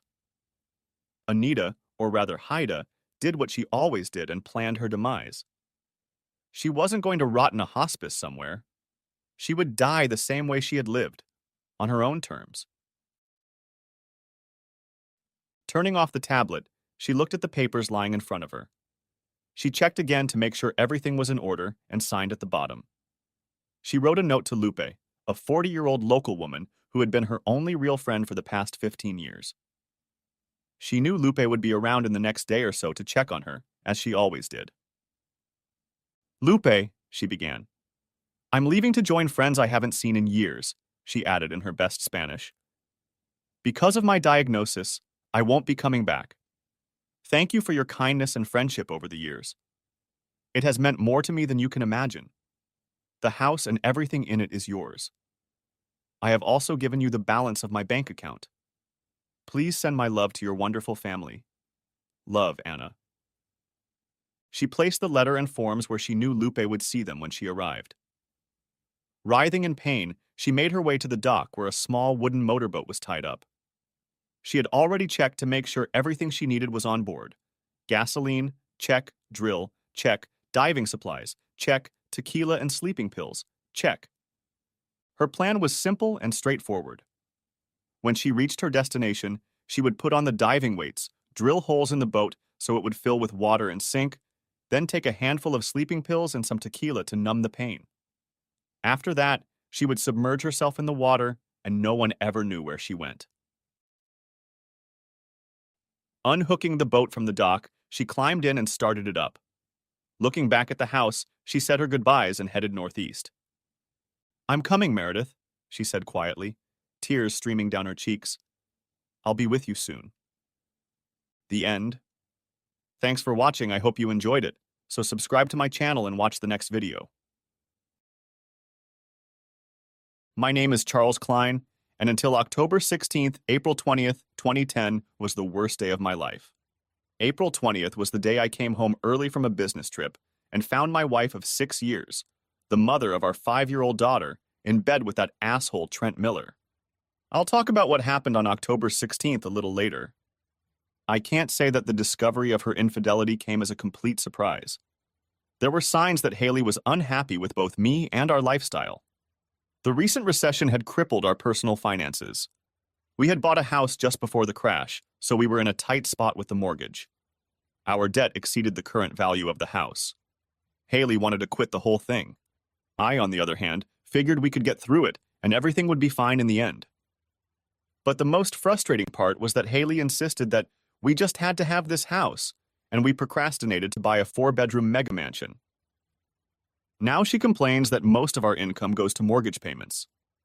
Ever since Christmas, which disappointed Haley when her gift was less than expected, Haley has been a pain in the ass. Nothing I said or did gave her pleasure. The only pleasure in my life came from Tina, our daughter. Tina's eyes would light up when I opened the front door after a day of work, and it was a welcome response compared to the look of contempt on Haley's face. I won't list all the reasons I married Haley Turner. It was a mistake from the start. She's a very beautiful woman, at least in appearance. We were both in failed relationships. We were both good-looking.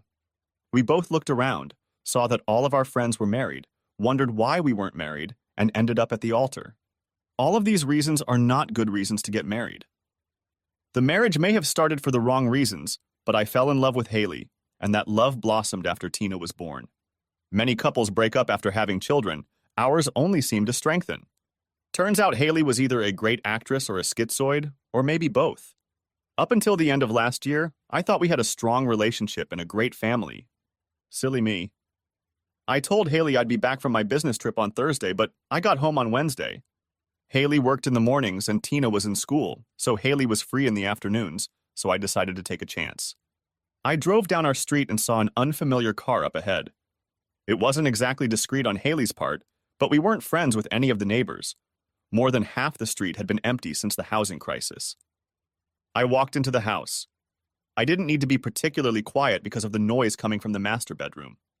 I stood and watched for a few seconds, long enough to take a few pictures on my phone. I didn't tense up, I didn't get angry. I just felt an overwhelming sadness at the realization that my marriage was over. There was no way we could get past the infidelity and total betrayal of trust. Now came the question of how screwed up my life would be when we divorced. As bad as our financial situation was, it would only get worse. I would become a part-time father to my daughter, never again to hug or make love to the woman I had fallen in love with. Haley turned to look at me and did the unexpected. She screamed at me. "Get out of here, Charlie! What the hell are you doing home today?" I was stunned and reacted in the worst way possible. I pulled Haley's hair until her face was directly in front of mine and yelled back. "You're an idiot. You have the nerve to ask me why I came home a day early? You're having fun with that asshole in my bed and you have the nerve to attack me?" I didn't notice Trent behind me.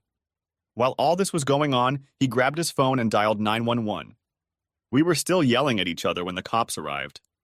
Trent met them at the front door. He was still wrapped in a sheet when they burst into the bedroom.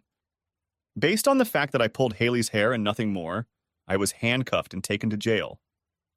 It took me a few days to get the money together to post bail. In that time, there was nothing left in our accounts, and Haley had disappeared with Tina. I came home to an empty house. When I returned to work on Monday, there was a bailiff waiting for me in the lobby. Haley had filed for divorce on the grounds of mental and physical abuse. I filed a countersuit, using adultery as the cause. Not that it did any good. The courts did their job of giving custody to Haley. I had to pay child support and alimony. My credit rating dropped like a rock after we got rid of the house. I still had a job, but my life was shit. If it wasn't for Tina, I would have just left town. There was one bright spot.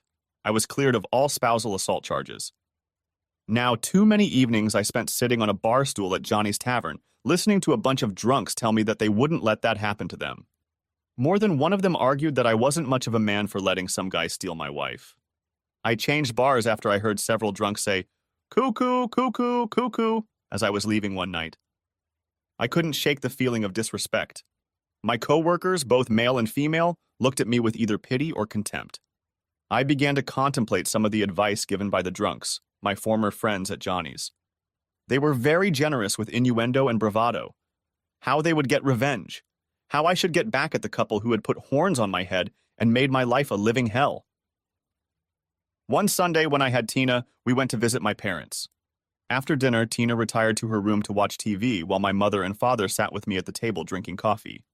I shocked my parents by telling them about my powerlessness and that I needed to do something to regain my manhood. My father broke the silence. "Do you want revenge, Charlie?" "I don't know, Dad. I just feel like I have to do something." "Revenge is a complicated thing, son. It seems to fill a void, but it rarely does. It can also get out of control. You get back at them, and their friends or family retaliate. Just ask any Chicago gangbanger how well the eye for an eye principle works." While I generally respected my father's approach to problem solving, he thought first before he spoke or acted. I just didn't want to play the role of cuckold. "Charlie, I'll be very disappointed if you commit any act of revenge against them. I raised you better than that. Just forget it. Violence rarely solves problems." Despite my father's admonition, one Saturday night everything fell into place. I was coming out of my diner when I saw Trent and Haley across the street, coming out of one of the more expensive restaurants in this part of town. While they waited for the valet to bring their car around, they engaged in a kiss. A car pulled up, a beautiful Lexus, and the couple jumped into it. As soon as the car pulled away from the curb, I saw Haley's head drop into Trent's lap. I walked over to my 7-year-old Chevy and sat down for a moment. I cussed loudly, pounding my fists on the steering wheel. Once I calmed down, I turned the ignition key. The car I drove, the only one I could afford now that my finances were in total disrepair, barely squeaked before starting. I thought I'd thought it through. I was pretty damn smart. I took my time and thought I had my plans all figured out. A few weeks later, I approached Trent at night, and before he knew it, I was already hitting him in the ribs with a bat. I avoided his head. I didn't want to kill him, just badly cripple the man who had made me a cuckold. I swung the bat a second time and broke his right leg. The third swing severed his right arm. Now he was lying on the ground trying to cover himself, and I was trying to hit him in the groin. At that moment, someone shouted from a neighboring house. "Stop! I've already called the police." I rushed out running, throwing the bat, jacket, and mask into a dumpster 3 blocks from the house. The next time I picked Tina up for a date, Haley came right out and asked if I had attacked Trent. My plan was to give Haley a long sweat. She could just wait until I decided it was time for her turn. In response to her question, I only smirked, not admitting anything, but not denying it either, just letting her sweat. Of course, I was the prime suspect, and the police had questioned me more than once. I had no alibi. I simply said I spent the evening alone in my apartment. There were no witnesses to claim otherwise, and the weapon was never found. There was nothing but motive to link me to the crime until one of the drunks hanging out at Johnny's got in trouble with the law. Trying to cut a deal, he asked if the cops would find the guy who beat the guy up with a baseball bat. The cops and the prosecutor made a deal, and the drunk said he knew it was me. He claimed I bragged about how I would have killed the guy with the bat. The drunk was lying, of course, but that didn't seem to bother the cops or the DA. I was charged with aggravated assault and attempted murder. Because of my current financial means, I was assigned a public defender. The DA built most of the case against me on circumstantial evidence and the false testimony of a drunk. He cleaned himself up for the trial, though. The jury found me not guilty of attempted murder, but guilty of aggravated assault. Thing is, I couldn't swear too hard. I beat the shit out of Trent with that bat.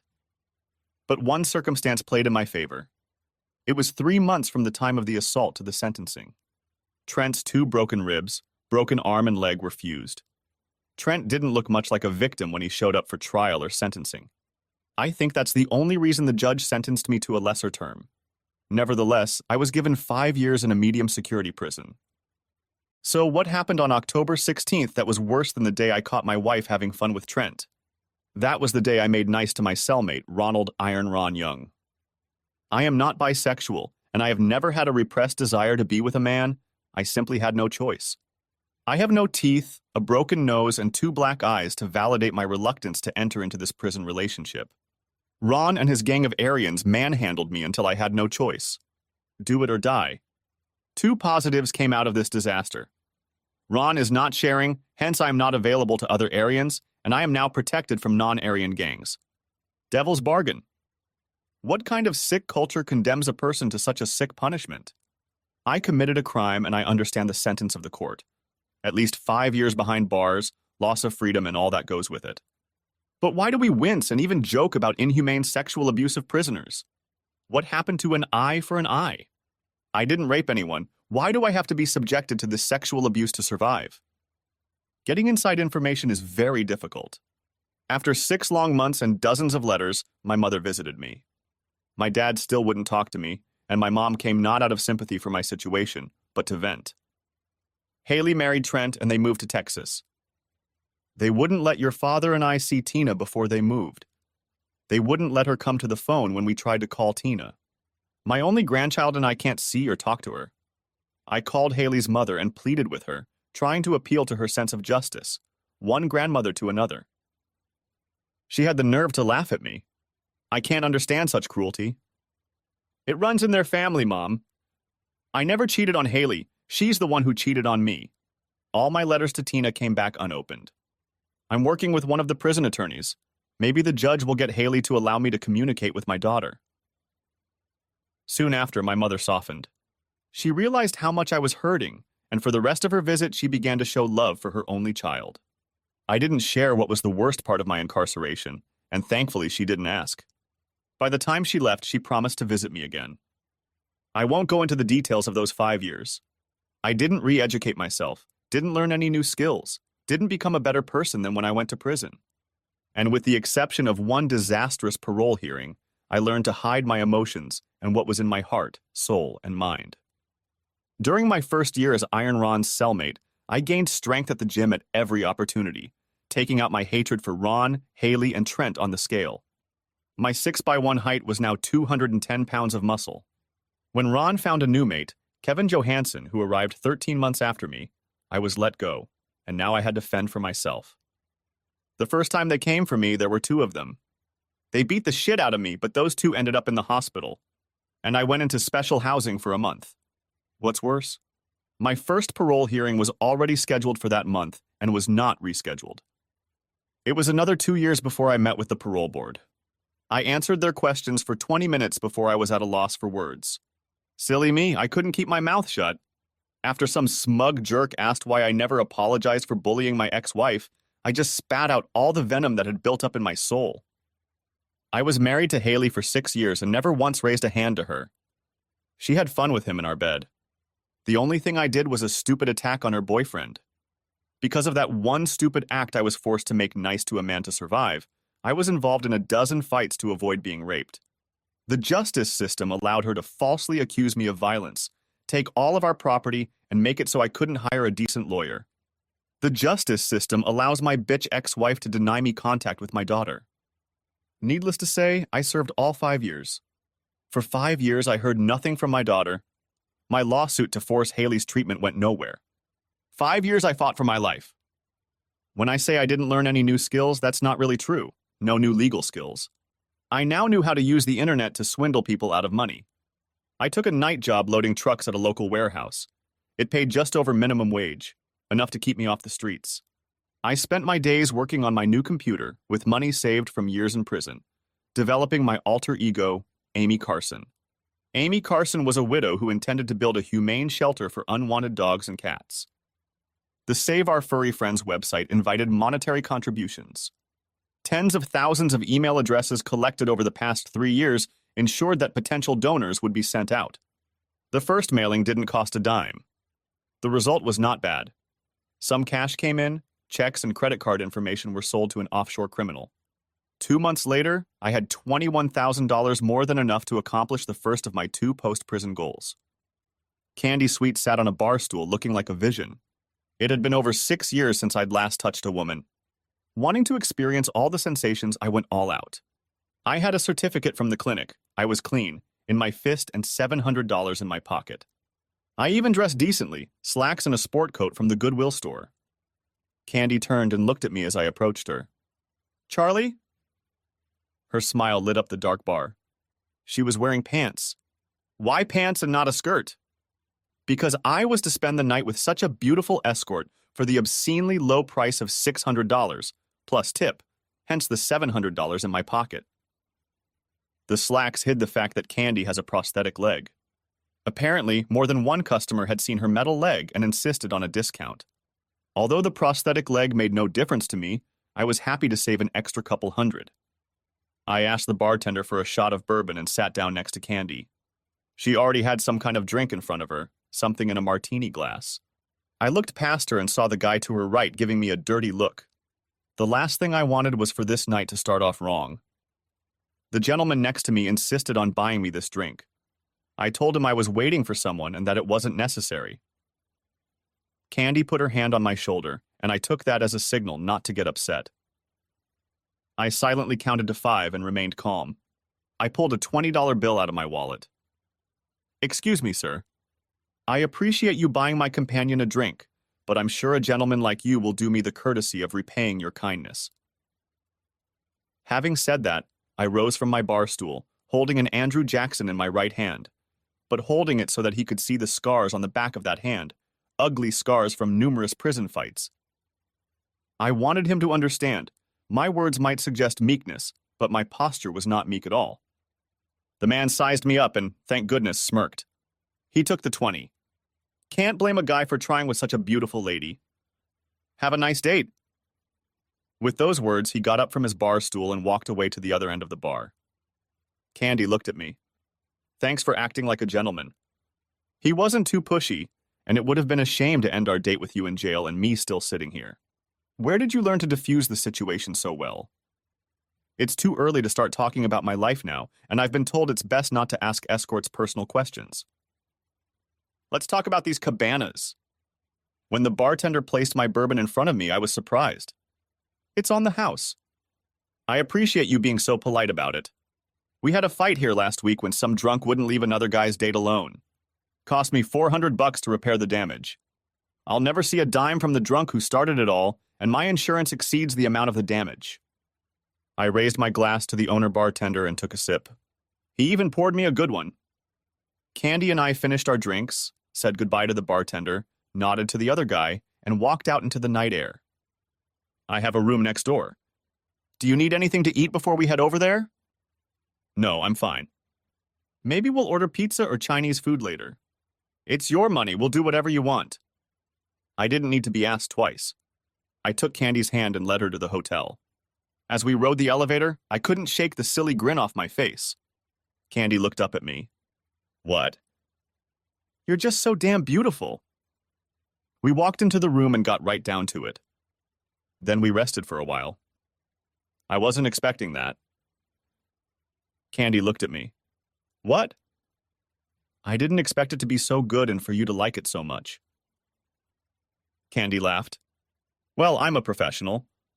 She was still laughing, but not at me anymore. I've never paid for this before.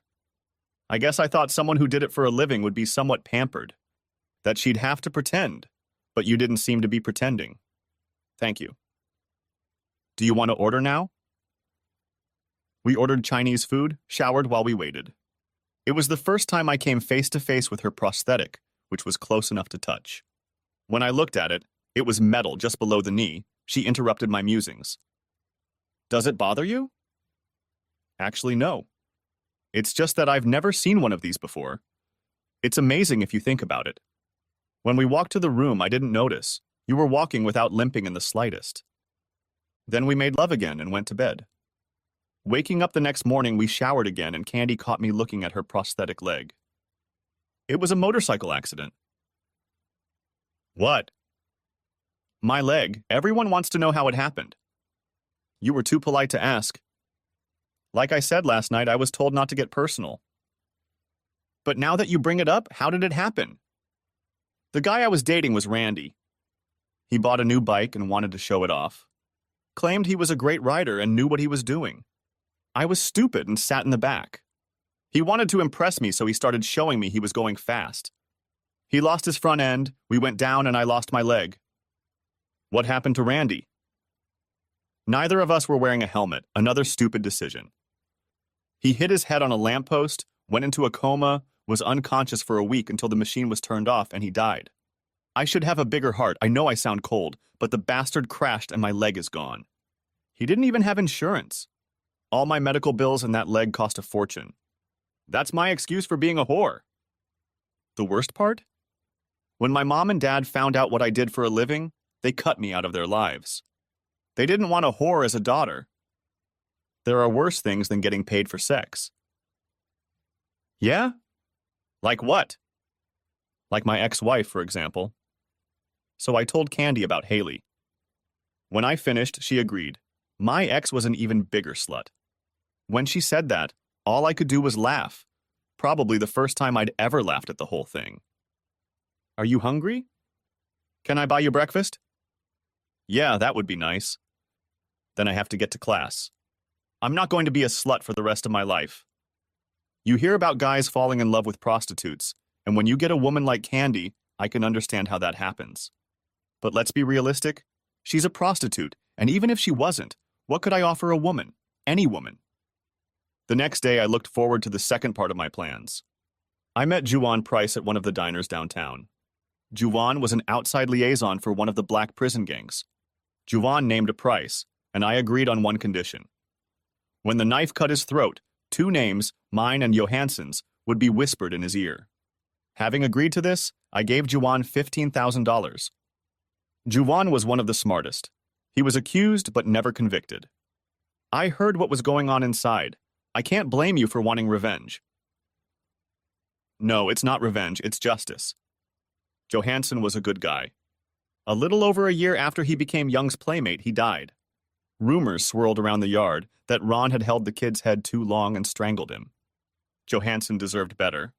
Young spent 2 months in solitary confinement and was jailed for not reporting Johansson's death until the next morning. That's about it. Well, whatever the reason, he's a dead man, guaranteed. I don't need to tell you that no one will ever find out about our deal. Right? I understand. I haven't lasted 5 years talking nonstop. Yuan only nodded and left. 4 days later, 4 inmates were killed in a prison riot caused by the stabbing death of Arian Ronald, Iron Ron Young.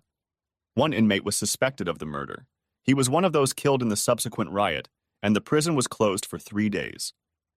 The Amy Carson website had served its time. I shut it down before law enforcement took notice and started harassing me. It was all a small thing now. Too little money had been invested in this case for any agencies to investigate. Now I was interested in finding Tina. Haley's Facebook page had disappeared 2 years ago. The last post had said their family lived in the Dallas suburbs. Tina had just turned 9, and the happy family, Haley, Trent, and Tina, posed in front of the gates at Disneyland. And then nothing. Imagine my surprise when, just for fun, I typed Trent Miller into Google and found that Trent was living in Chicago again. Nothing came up on Haley, but at least I now had a lead. It cost a private investigator 1,000 of my illicitly earned money to find out where Trent lived and worked, that he no longer lived with my ex, and where he liked to hang out after work. It took Trent a few minutes to realize who was sitting on the bar stool next to him. It was understandable since I looked different than the last time he saw me. It was during my sentencing for beating the shit out of him with a Louisville Slugger. My muscular build, smashed nose, and shaved head probably looked somewhat imposing. He turned to me and asked, "Are we going to have a problem?" I had thought about the question beforehand and prepared an answer. "No, Trent. Hitting you in the ass with a baseball bat was a mistake last time. It cost me 5 years of freedom and countless horrors in prison, as well as the pleasure of watching my little girl grow up. I actually came to ask if you know where Tina is." "I'd tell you if I did." "Haley left me for another guy, and the 3 of them left for parts unknown." I followed Trent's eyes as he answered. "When you're in prison, you learn to make eye contact, because eyes are the windows to the soul." I decided that Trent was telling me the truth. As if to reinforce my intuition, Trent continued. "I want you to know something, Charlie. I shouldn't have gotten involved with Haley when she was still married to you. It was wrong. I really loved Haley, and I thought she really loved me. It hurt like hell when she replaced me with that guy. It was the first time I realized how you felt. When we started lunch, she fed me a pack of lies that I didn't realize until I came back here and talked to some of the couples you used to know. When I first met Haley, she told me that you abused her and Tina. Said your marriage was a sham and that it was only a matter of time before she died or got divorced. I thought I was her knight in shining armor. Of course, when you beat the crap out of me, it only reinforced her opinion. Trent sipped his beer and continued. I want you to know one more thing. I disagreed with Haley when she cut you and your family out of Tina's life. I thought it was a mistake. Haley told me to back off, that Tina wasn't my child and I had no say in it. Tina and I had a good relationship during those 3 years. I loved her, but I was never her daddy. Tina missed you. I tried my hardest not to cry when Trent said that, but I'm sure my eyes were watering. Trent turned to the bartender and asked for a pen and a piece of paper. I don't know where they ended up, but here's the name of the joker who replaced me, Barry Stewart. He was a carpenter hired by a Plano real estate developer, Chase Homes. That son of a bitch was working on a number of specialty homes a block away from our house. I have no idea how he and Haley met. The first I knew about it was the day she packed up his truck and headed out with the bastard. I don't think I would have even known about it if I hadn't gotten a call from one of our neighbors wondering why Haley was dumping shit in the back of the truck. I got home just before they left. We were yelling at each other when the cops pulled up. That was the only reason I recognized his name and place of employment. The cops had no reason to detain them. They left, and I found a note in the kitchen that read, "Goodbye." Our accounts had been cleaned out. I spent several thousand trying to find Haley, but got nowhere. A year later, I sued for adultery and abandonment, sold the house, and moved here. Trent's face read resentment as he told his story. The guy still had a grudge against that cunt. And me? I just wanted to see my daughter. I thanked Trent for the information, bought him a beer, and left the bar wondering what to do next. Trent had spent thousands looking for Haley. Why would I spend my limited resources on the same thing? There was one person who most likely knew where Haley and Tina lived, but that person was just as likely to keep me from finding out, Haley's mother. It would be risky. If I was caught, I would be sent back to prison, but I couldn't think of anything else. Margaret Turner was a woman who didn't change, a complete victim of routine. Margaret went to church every Sunday at 9 a.m. Margaret always left a spare house key in the faux stone next to the patio door. Why bother when Brutus, her pet Rottweiler, was always there to guard the house? At 9:02, I climbed over the fence from the alley behind her house. Key in place, I opened the patio door and heard Brutus growl. A growl that would have scared any normal person. Brutus came around the corner into the kitchen where I stood and hoped. It had been 6 years since Brutus had last seen and sniffed me, but years didn't matter. Brutus rose up on his hind legs and licked my face. He remembered the man who had picked him up at the shelter, brought him to Margaret's house, trained him to sit and lie down, gave him treats every time I visited my mother-in-law. While Brutus was getting to know my face, I walked over to the counter and took a dog treat from the cookie jar Margaret was holding. I threw the treat on the floor and Brutus scrambled away from me to eat it. I took advantage of the pause to look around. Nothing in the kitchen had changed since the day John Turner died 9 years ago. There was a computer on Margaret's desk where she paid the bills. I turned on the computer and a password appeared on the screen. I thought for a minute and typed, John 3:16. The computer began to boot up. While the computer was booting up, I went through my drawers and found some letters with return addresses on the envelopes. Haley lived in El Paso. I inserted a flash drive into the USB port and copied Margaret's photo folder, video folder, and email folder. After getting everything I came for, I shut down the computer, scratched Brutus behind the ears, closed the door, and replaced the key. I spent the rest of Sunday watching videos and pictures of my daughter growing up. Tina has grown so much over the years. She is such a beautiful young girl. I was such a fool to miss those years. Through information gleaned from envelopes and emails, I found out that Haley and Tina now have the last name Turner. Haley lives with Barry Stewart, but is not married to him. Tina was in 5th grade. On Monday, I gave the information and a $500 deposit to a private investigator in El Paso, who confirmed that the address and other information was still current. Tuesday morning after work, I knocked on my parents' door. Although my mother had visited me several times in prison, I hadn't seen my father since the day of my sentencing. That day he had just looked at me with sadness and pain. Now he was standing at the door and I wondered if he would let me in. "Hi, Dad." Dad opened the door all the way and pulled me into the house. He looked me straight in the eyes and then hugged me. Mary, Charlie's home. Mom came into the room and hugged me. Would you like some coffee? Yes, please. We sat down at the same kitchen table where I'd eaten lunch as a child. Margaret Turner wasn't the only person who liked routine.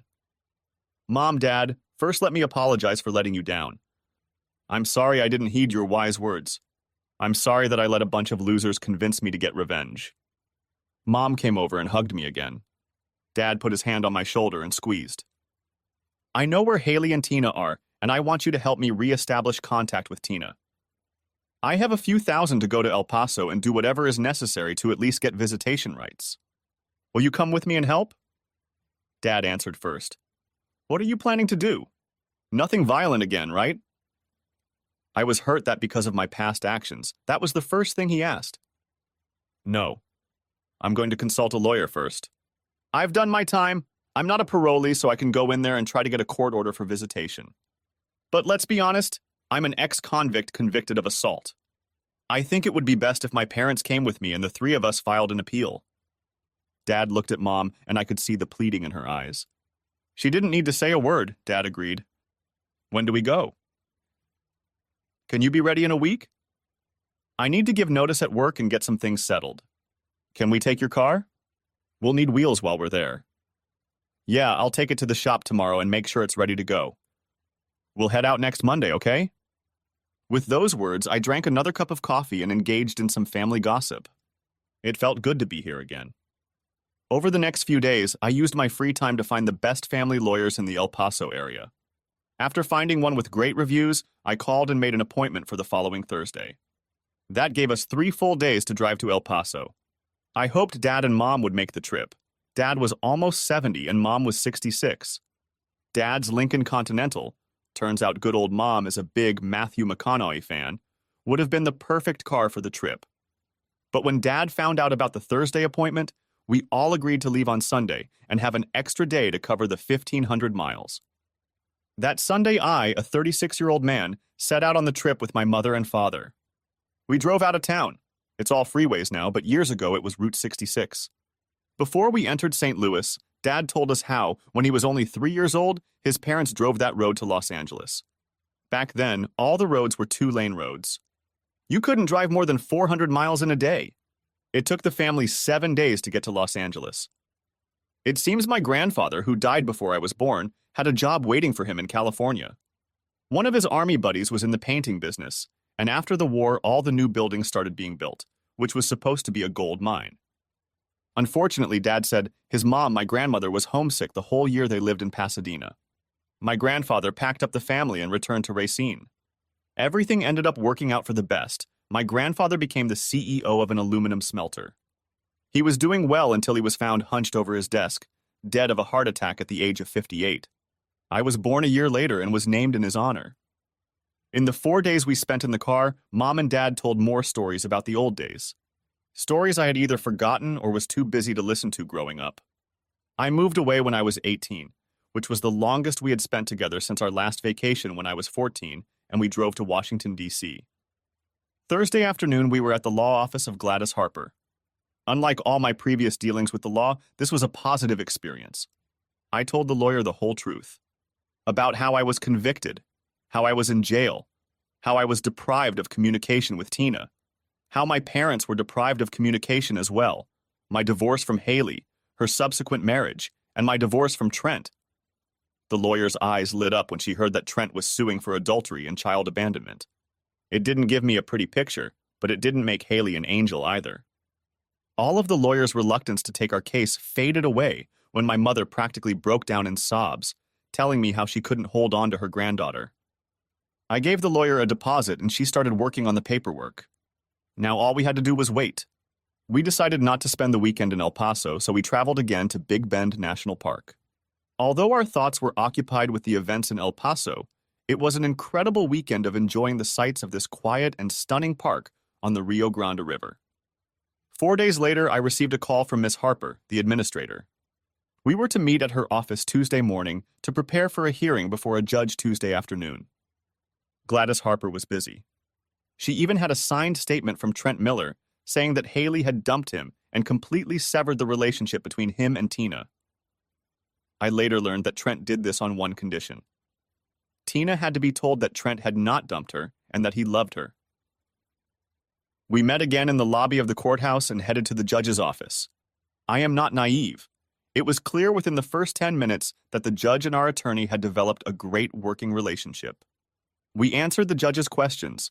Then Miss Harper made it clear that at this point, we were only seeking a preliminary meeting with Tina to re-establish contact and were willing to have a court-appointed social worker accompany us to the meeting.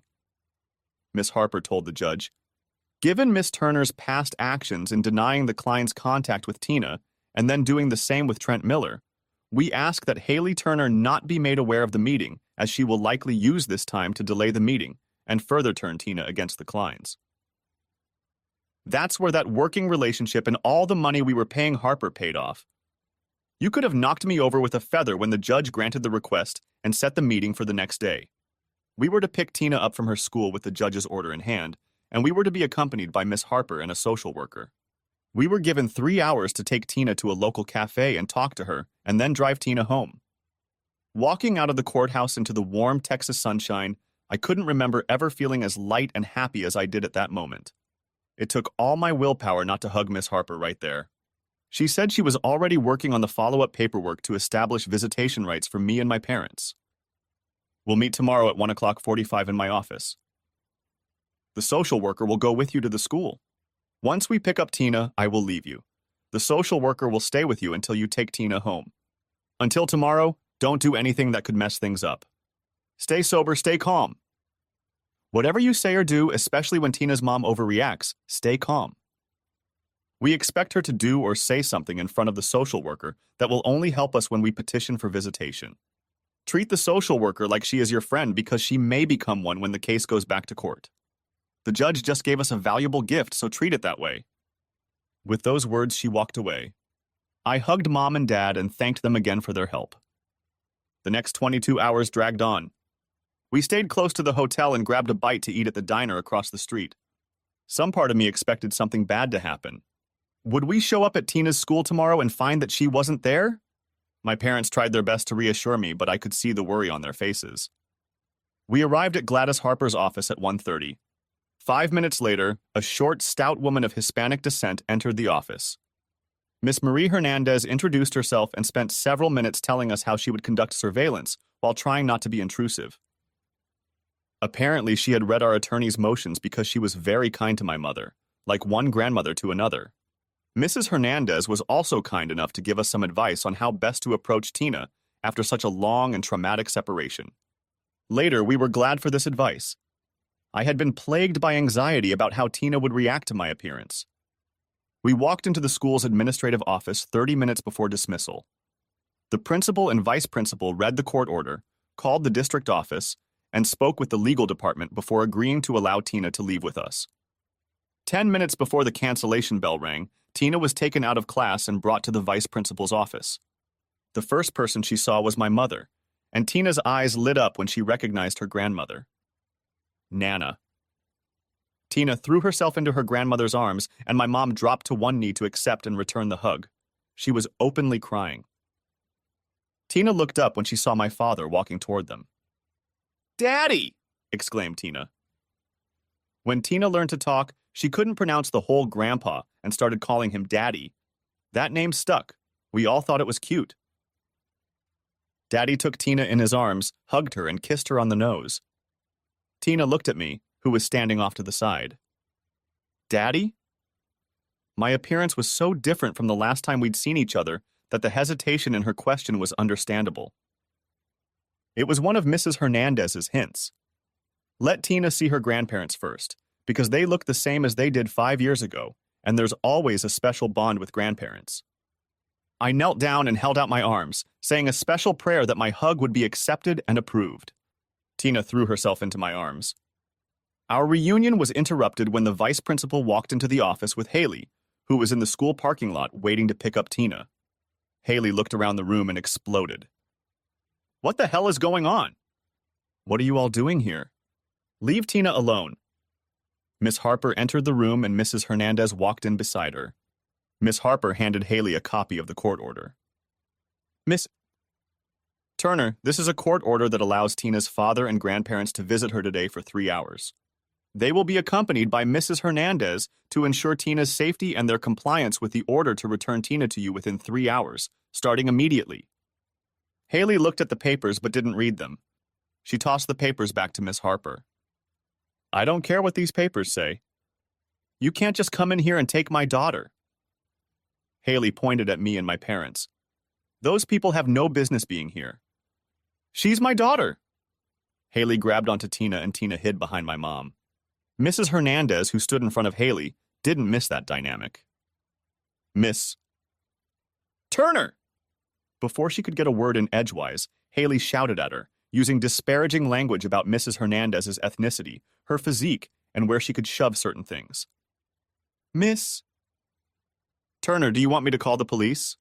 If so, keep it up, and I guarantee you will be put in jail until you calm down and stop threatening people. At this point, the deputy head teacher intervened and did her best to calm Haley down. They entered her office, and we took this opportunity to escape with Tina and Mrs. Hernandez. The four of us sat in a small cafe a few blocks from the school. Mrs. Hernandez sat at a table nearby. One of the pieces of advice Mrs. Hernandez gave us was how to start a conversation with Tina after so many years apart. Again, we took her advice, and I believe it made a big difference. Tina didn't seem intimidated by our presence, but my heart broke when my little girl tearfully asked, Daddy, why didn't you ever call me or write me? Why didn't I get cards for my birthdays? Thankfully, I was ready for it. I pulled a large stuffed manila envelope out of Mom's purse. Tina, I thought of you every day we were apart. Here are all the letters I sent, all the postcards I sent. All the cards and letters were returned to me. Your mother sent them back. She didn't want me and your grandparents in your life. Twice I hired lawyers to get her to let me talk to you. I showed Tina the envelopes, on each of which Haley had handwritten, "Return to sender." But why did she do that, Daddy? I wanted to reply, because your mother is a bitch. But I didn't. I took her hand and said, someday you're going to have to ask your mom about this, but not today. Today, let's just talk together. You, me, and your grandparents. We all love you and want to know how you're doing in school. What are your friends' names? Do you play sports? 3 hours flew by. The five of us got into Dad's Lincoln and drove to Haley's house, meeting the allotted time. Haley was standing on the porch smoking a cigarette, looking pissed off. I parked the car at the curb when Tina asked from the back seat, I want to show you my room. I looked at Haley standing on the porch and replied, I don't know if that's a good idea today, Tina. Your mom doesn't seem to want us in your house. But it's my house, and I should have the right to invite people into my room. Tina looked so offended that Mom said, Why don't you show me your room today, Tina? Next time we can all see it. Tina agreed to this. Mrs. Hernandez said she needed to be with them. Mom, Mrs. Hernandez, and Tina got out of the back seat and walked up to the porch. Dad and I couldn't hear the words clearly, but the exchange was heated. As intimidating as Haley looked, Mrs. Hernandez was even scarier. A few minutes later, Mom, Mrs. Hernandez, and Tina entered the house. Haley stayed on the porch and shot daggers of eyes at Dad and me. She even tripped us up. To this day, I don't understand why Haley hates me so much. We stood there for about 10 minutes when 2 patrol cars pulled up, one in front of our car and one behind. I'll admit that for a moment I panicked. Had my hit and run with Ronald Young gotten out? Had someone figured out that I was behind the fake internet scam? I was this close to being back together with my little girl, and here it was? As 4 police officers spilled out of 2 patrol cars, Barry Stewart pulled up in the driveway and ran to the porch. Mrs. Hernandez met them at the front door. Dad and I watched the police officers handcuff Haley and Barry. What the hell was going on? I wanted to jump out of the car, but Dad held me back. I'm going to go take a look, Charlie. You stay here. It wasn't a request, it was an order. Before Dad could get out of the car, Mom came out of the house, quickly walked over to the car and got in the back seat. Barry and Haley were being ushered into one of the patrol cars by 2 policemen. One cop from the second car stayed on the porch. The other went into the house with Mrs. Hernandez. They came back with Tina. Mom, what the hell is going on? I don't know. Mrs. Hernandez was looking around Tina's room when she noticed a toy on her shelf. She picked it up and then asked Tina some questions that I didn't quite hear. After Tina answered the questions, Mrs. Hernandez pulled out her phone and called the police. She told them to come with 2 patrol cars and to be quick. That's all I know. At that moment, Mrs. Hernandez approached our car. I'm sorry, but Tina is coming with me to the station. We need to ask her some questions. Call Miss Harper and have her meet us there. Tina will probably stay with the social services family until everything is sorted out. I had to ask, what exactly will be sorted out? What's going on? We don't know yet. I don't think Tina has been molested, but some suspicious things were found in her room and the police have to investigate. In the meantime, Tina will be safe with me. Please be patient. Please trust me. I only care about Tina's welfare. Call Mrs. Harper. It took 3 weeks, but eventually we got the whole story, and thanks to Gladys Harper's skill, everything turned out in our favor. When Mrs. Hernandez found the stuffed animal on Tina's shelf, she immediately recognized it as a remote camera. Mrs. Hernandez called the police. The camera was enough to get a search warrant. Barry's computer was found with all the information on it. It turned out that Haley didn't know about Barry or his spying. It didn't help that Mrs. Hernandez echoed Haley's words at school, calling Mrs. Hernandez a fat, ugly, leering mochi who belongs in Mexico. Judge Torres did her best to look nonchalant, but it couldn't help Haley. Miss Harper stacked the deck so high that Haley wasn't even given visitation rights.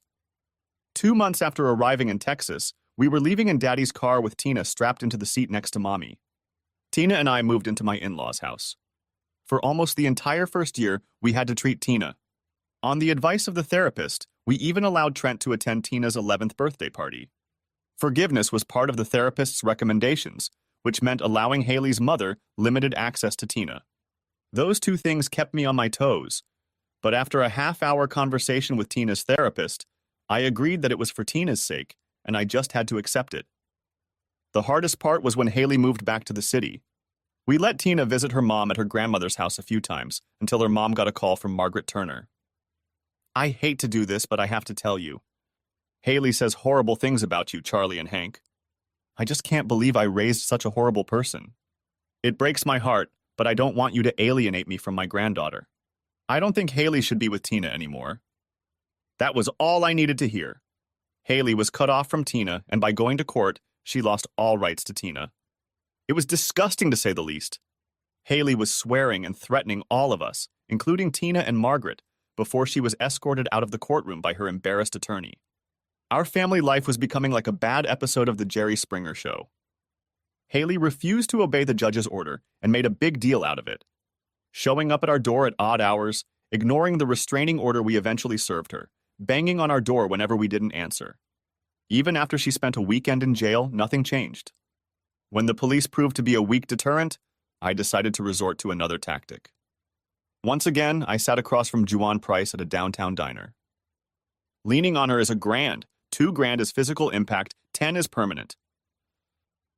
I don't want her to get hurt, just walk away. Okay, we'll politely ask her to leave town. Juwan accepted the envelope and left.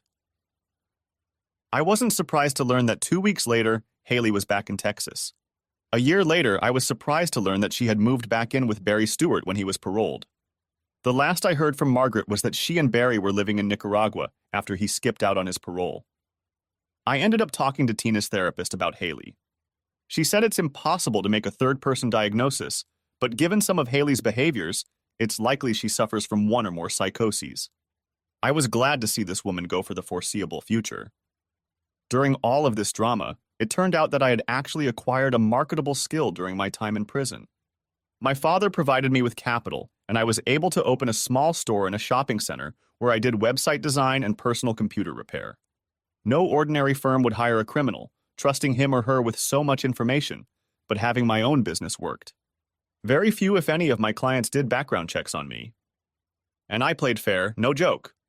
I made $50,000 to $60,000 a year, enough to pay the rent on our apartment and provide for Tina and my needs. It had been 4 years.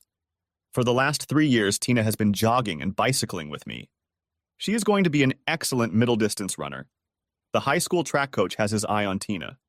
Next year, Tina will probably compete in high school as a sophomore. Saturday morning, Tina and I spent the morning bicycling and running a fun run in Crystal Lake. A 25-mile bike course followed by a 10-kilometer run. Throughout the bike course, we stayed together. The last 2 miles we rode behind a woman who pedaled fast, even with one prosthetic leg. Tina remarked how courageous it was to compete against such an obstacle. Of course, this woman reminded me of Candy, but she had short brown hair and her prosthetic leg was very different from Candy's. I never once looked at her face as we passed her, but the memory of that night with Candy almost embarrassed me. After all, I was with my daughter, not the best time to be sprouting wood. We switched from bike to run, and 42 minutes later, as Tina and I approached the finish line, a woman passed and finished in front of us. Tina walked up to her while we were catching our breath and introduced herself. The woman stood with her back to me and graciously accepted Tina's outstretched hand. That was amazing. Thank you. Tina kept walking and talking, and I held back, not wanting to interrupt her. It's like Tina to make new friends wherever she goes. Lately, she's been trying to ask me out more often and strike up conversations with women she doesn't know. After a few minutes, they stopped and turned to me. It was a face I could never forget. This is my dad, Charlie Klein. Dad, this is Casey Sweeney. Candy, now Casey, looked at me, not recognizing me at first, but something flashed in her eyes. Nice to meet you, Casey. I shook her hand. Dad, I told Casey we'd stop at that place on the river where you like to eat. Casey agreed to join us. I laughed. That would be great. We're heading to the Broken Paddle, do you know it? Now Casey had time, and she remembered when and why we first met. Maybe I should let you two have some father-daughter time. Let me take a reprieve. Casey, that's very nice of you, but we've been spending time together all week. I think Tina would enjoy the company of another person of her sex for a change. Please don't disappoint Tina or me. Join us. Are you sure? I replied, do I need to beg? If Daddy won't, I will. Please come with us. Casey smiled. Okay, I'll meet you there. As Tina and I stowed our bikes in the car, I said a little prayer that Casey wouldn't screw with us and meet us at the Broken Paddle. She did show up, and for the next half hour while I sat at a table eating a burger and drinking a beer, they talked between appetizers like old friends. Tina was very excited to learn that Casey graduated from the Art Institute with a degree in photography. The Art Institute is Tina's favorite museum in Chicago, and art is her favorite school subject. I spent some time eavesdropping and learned that Casey works for a marketing company as a product photographer for online catalogs. Most small retail stores that don't have their own staff use an agency like the one Casey works for to create their store websites. Their conversation was interrupted by a young man asking Tina if she wanted to join him and his friends in a game of beanbag toss. Tina asked Casey and I if that was okay to do. Sure, it would give me a chance to talk to your dad. I agreed, and Tina left with the young man. I followed her departure with my eyes, glad I could keep her in sight. You'll have a lot of work to do. She's already a beautiful young woman. Yes, but she has a good head on her shoulders. I trust her. Thank you for letting me join you two. I didn't know what to expect when you recognized me. I'm glad you recognized. I don't remember Tina getting attached to anyone as quickly as she did to you. I want you to know something. When I was in the business, I didn't react to men the way you did. The way you acted with that man at the bar, and the way you treated me respectfully that night. Why didn't you ever call me again? I was hoping you would call. I decided to tell her the truth. I needed to deal with my reunion with Tina first. And when that turned into me becoming a full-fledged single parent, I focused on our relationship and Tina's mental health. Second, I had just gotten out of prison, and it would have been easy to fall in love with you, especially with how beautiful you were. And you didn't want to fall in love with a whore. I didn't say that. Please don't put words in my mouth and don't think that way. I'm sorry. Are you still working as an escort? I decided to use a nicer expression to describe Casey's profession. No, not since I graduated and got this job. I have a good income and health insurance. I quit the day I was hired. My medical bills are paid and I got a new leg. And how are your parents? I seem to remember you and them being estranged. You have a good memory. Mom talks to me now. Dad still has a hard time accepting that I spent 18 months selling myself. He says he'd rather mortgage their house and empty his 401k, but I could never do that to them. It's been 3 years since my last date. And even though it's been a while, Dad seems to want to forget that horrible time in our lives. Casey and I spent the rest of the hour talking about Tina and our work. When Tina returned to our table, it was time to leave. Can Casey come over for dinner next weekend? All I could think about at that moment was how happy I was to have such a smart daughter. Dinner next weekend started a string of dinners, then dates, then romances. Casey and I have been dating for a little over a year now. I've been thinking about proposing to her, and Tina is all for it. She loves Casey, and they've become best friends. Before I ask Casey, I'm going to ask for her father's hand in marriage. Hopefully, this will help in some small way to spur their too-slow reconciliation. Her father, like many men, wonders why the fact that Casey was a prostitute doesn't bother me. Perhaps it would, but Casey and I have talked it out. We both agree that fidelity in marriage is non-negotiable. Some might say I'm a complete idiot for marrying a woman who was once a prostitute and allowing her into my daughter's life. But let me tell you a little story. 2 years before that race day in Crystal Lake, I was dating a very nice woman, and we were getting serious. One day, she asked me how I lost my 2 front teeth. I decided to tell her the whole truth, including my relationship with Ron Young, but not about the subsequent attempt on his life. Shortly thereafter, she became unavailable for dates and any meetings. The message was clear. She could not tolerate a man around her who had done what I had done to survive a prison sentence. After a few months of getting to know Casey, when things got serious and we became exclusive, I decided that Casey needed to know the truth and let the cookie crumble now, not later. Casey looked up at me when I finished the story and her blue eyes sparkled. Sometimes, in order to survive, we do things that are contrary to who we think we are. The most important thing to remember is that you can't let it change you from the inside out. You have to forgive yourself and vow to remain who you used to be. You are back to being Charlie Klein, a loving father and just a good guy. If you need to forgive yourself for what happened in prison, start forgiving yourself today. I love you, Charlie Klein, and don't think you have anything to be ashamed of. Of course, Casey didn't say that when she hugged me, but she didn't need to say it. Sometimes forgiveness, if you love the right person, is all you need to live a good life. Thanks for watching. I hope you enjoyed it, so subscribe to my channel and watch the next video.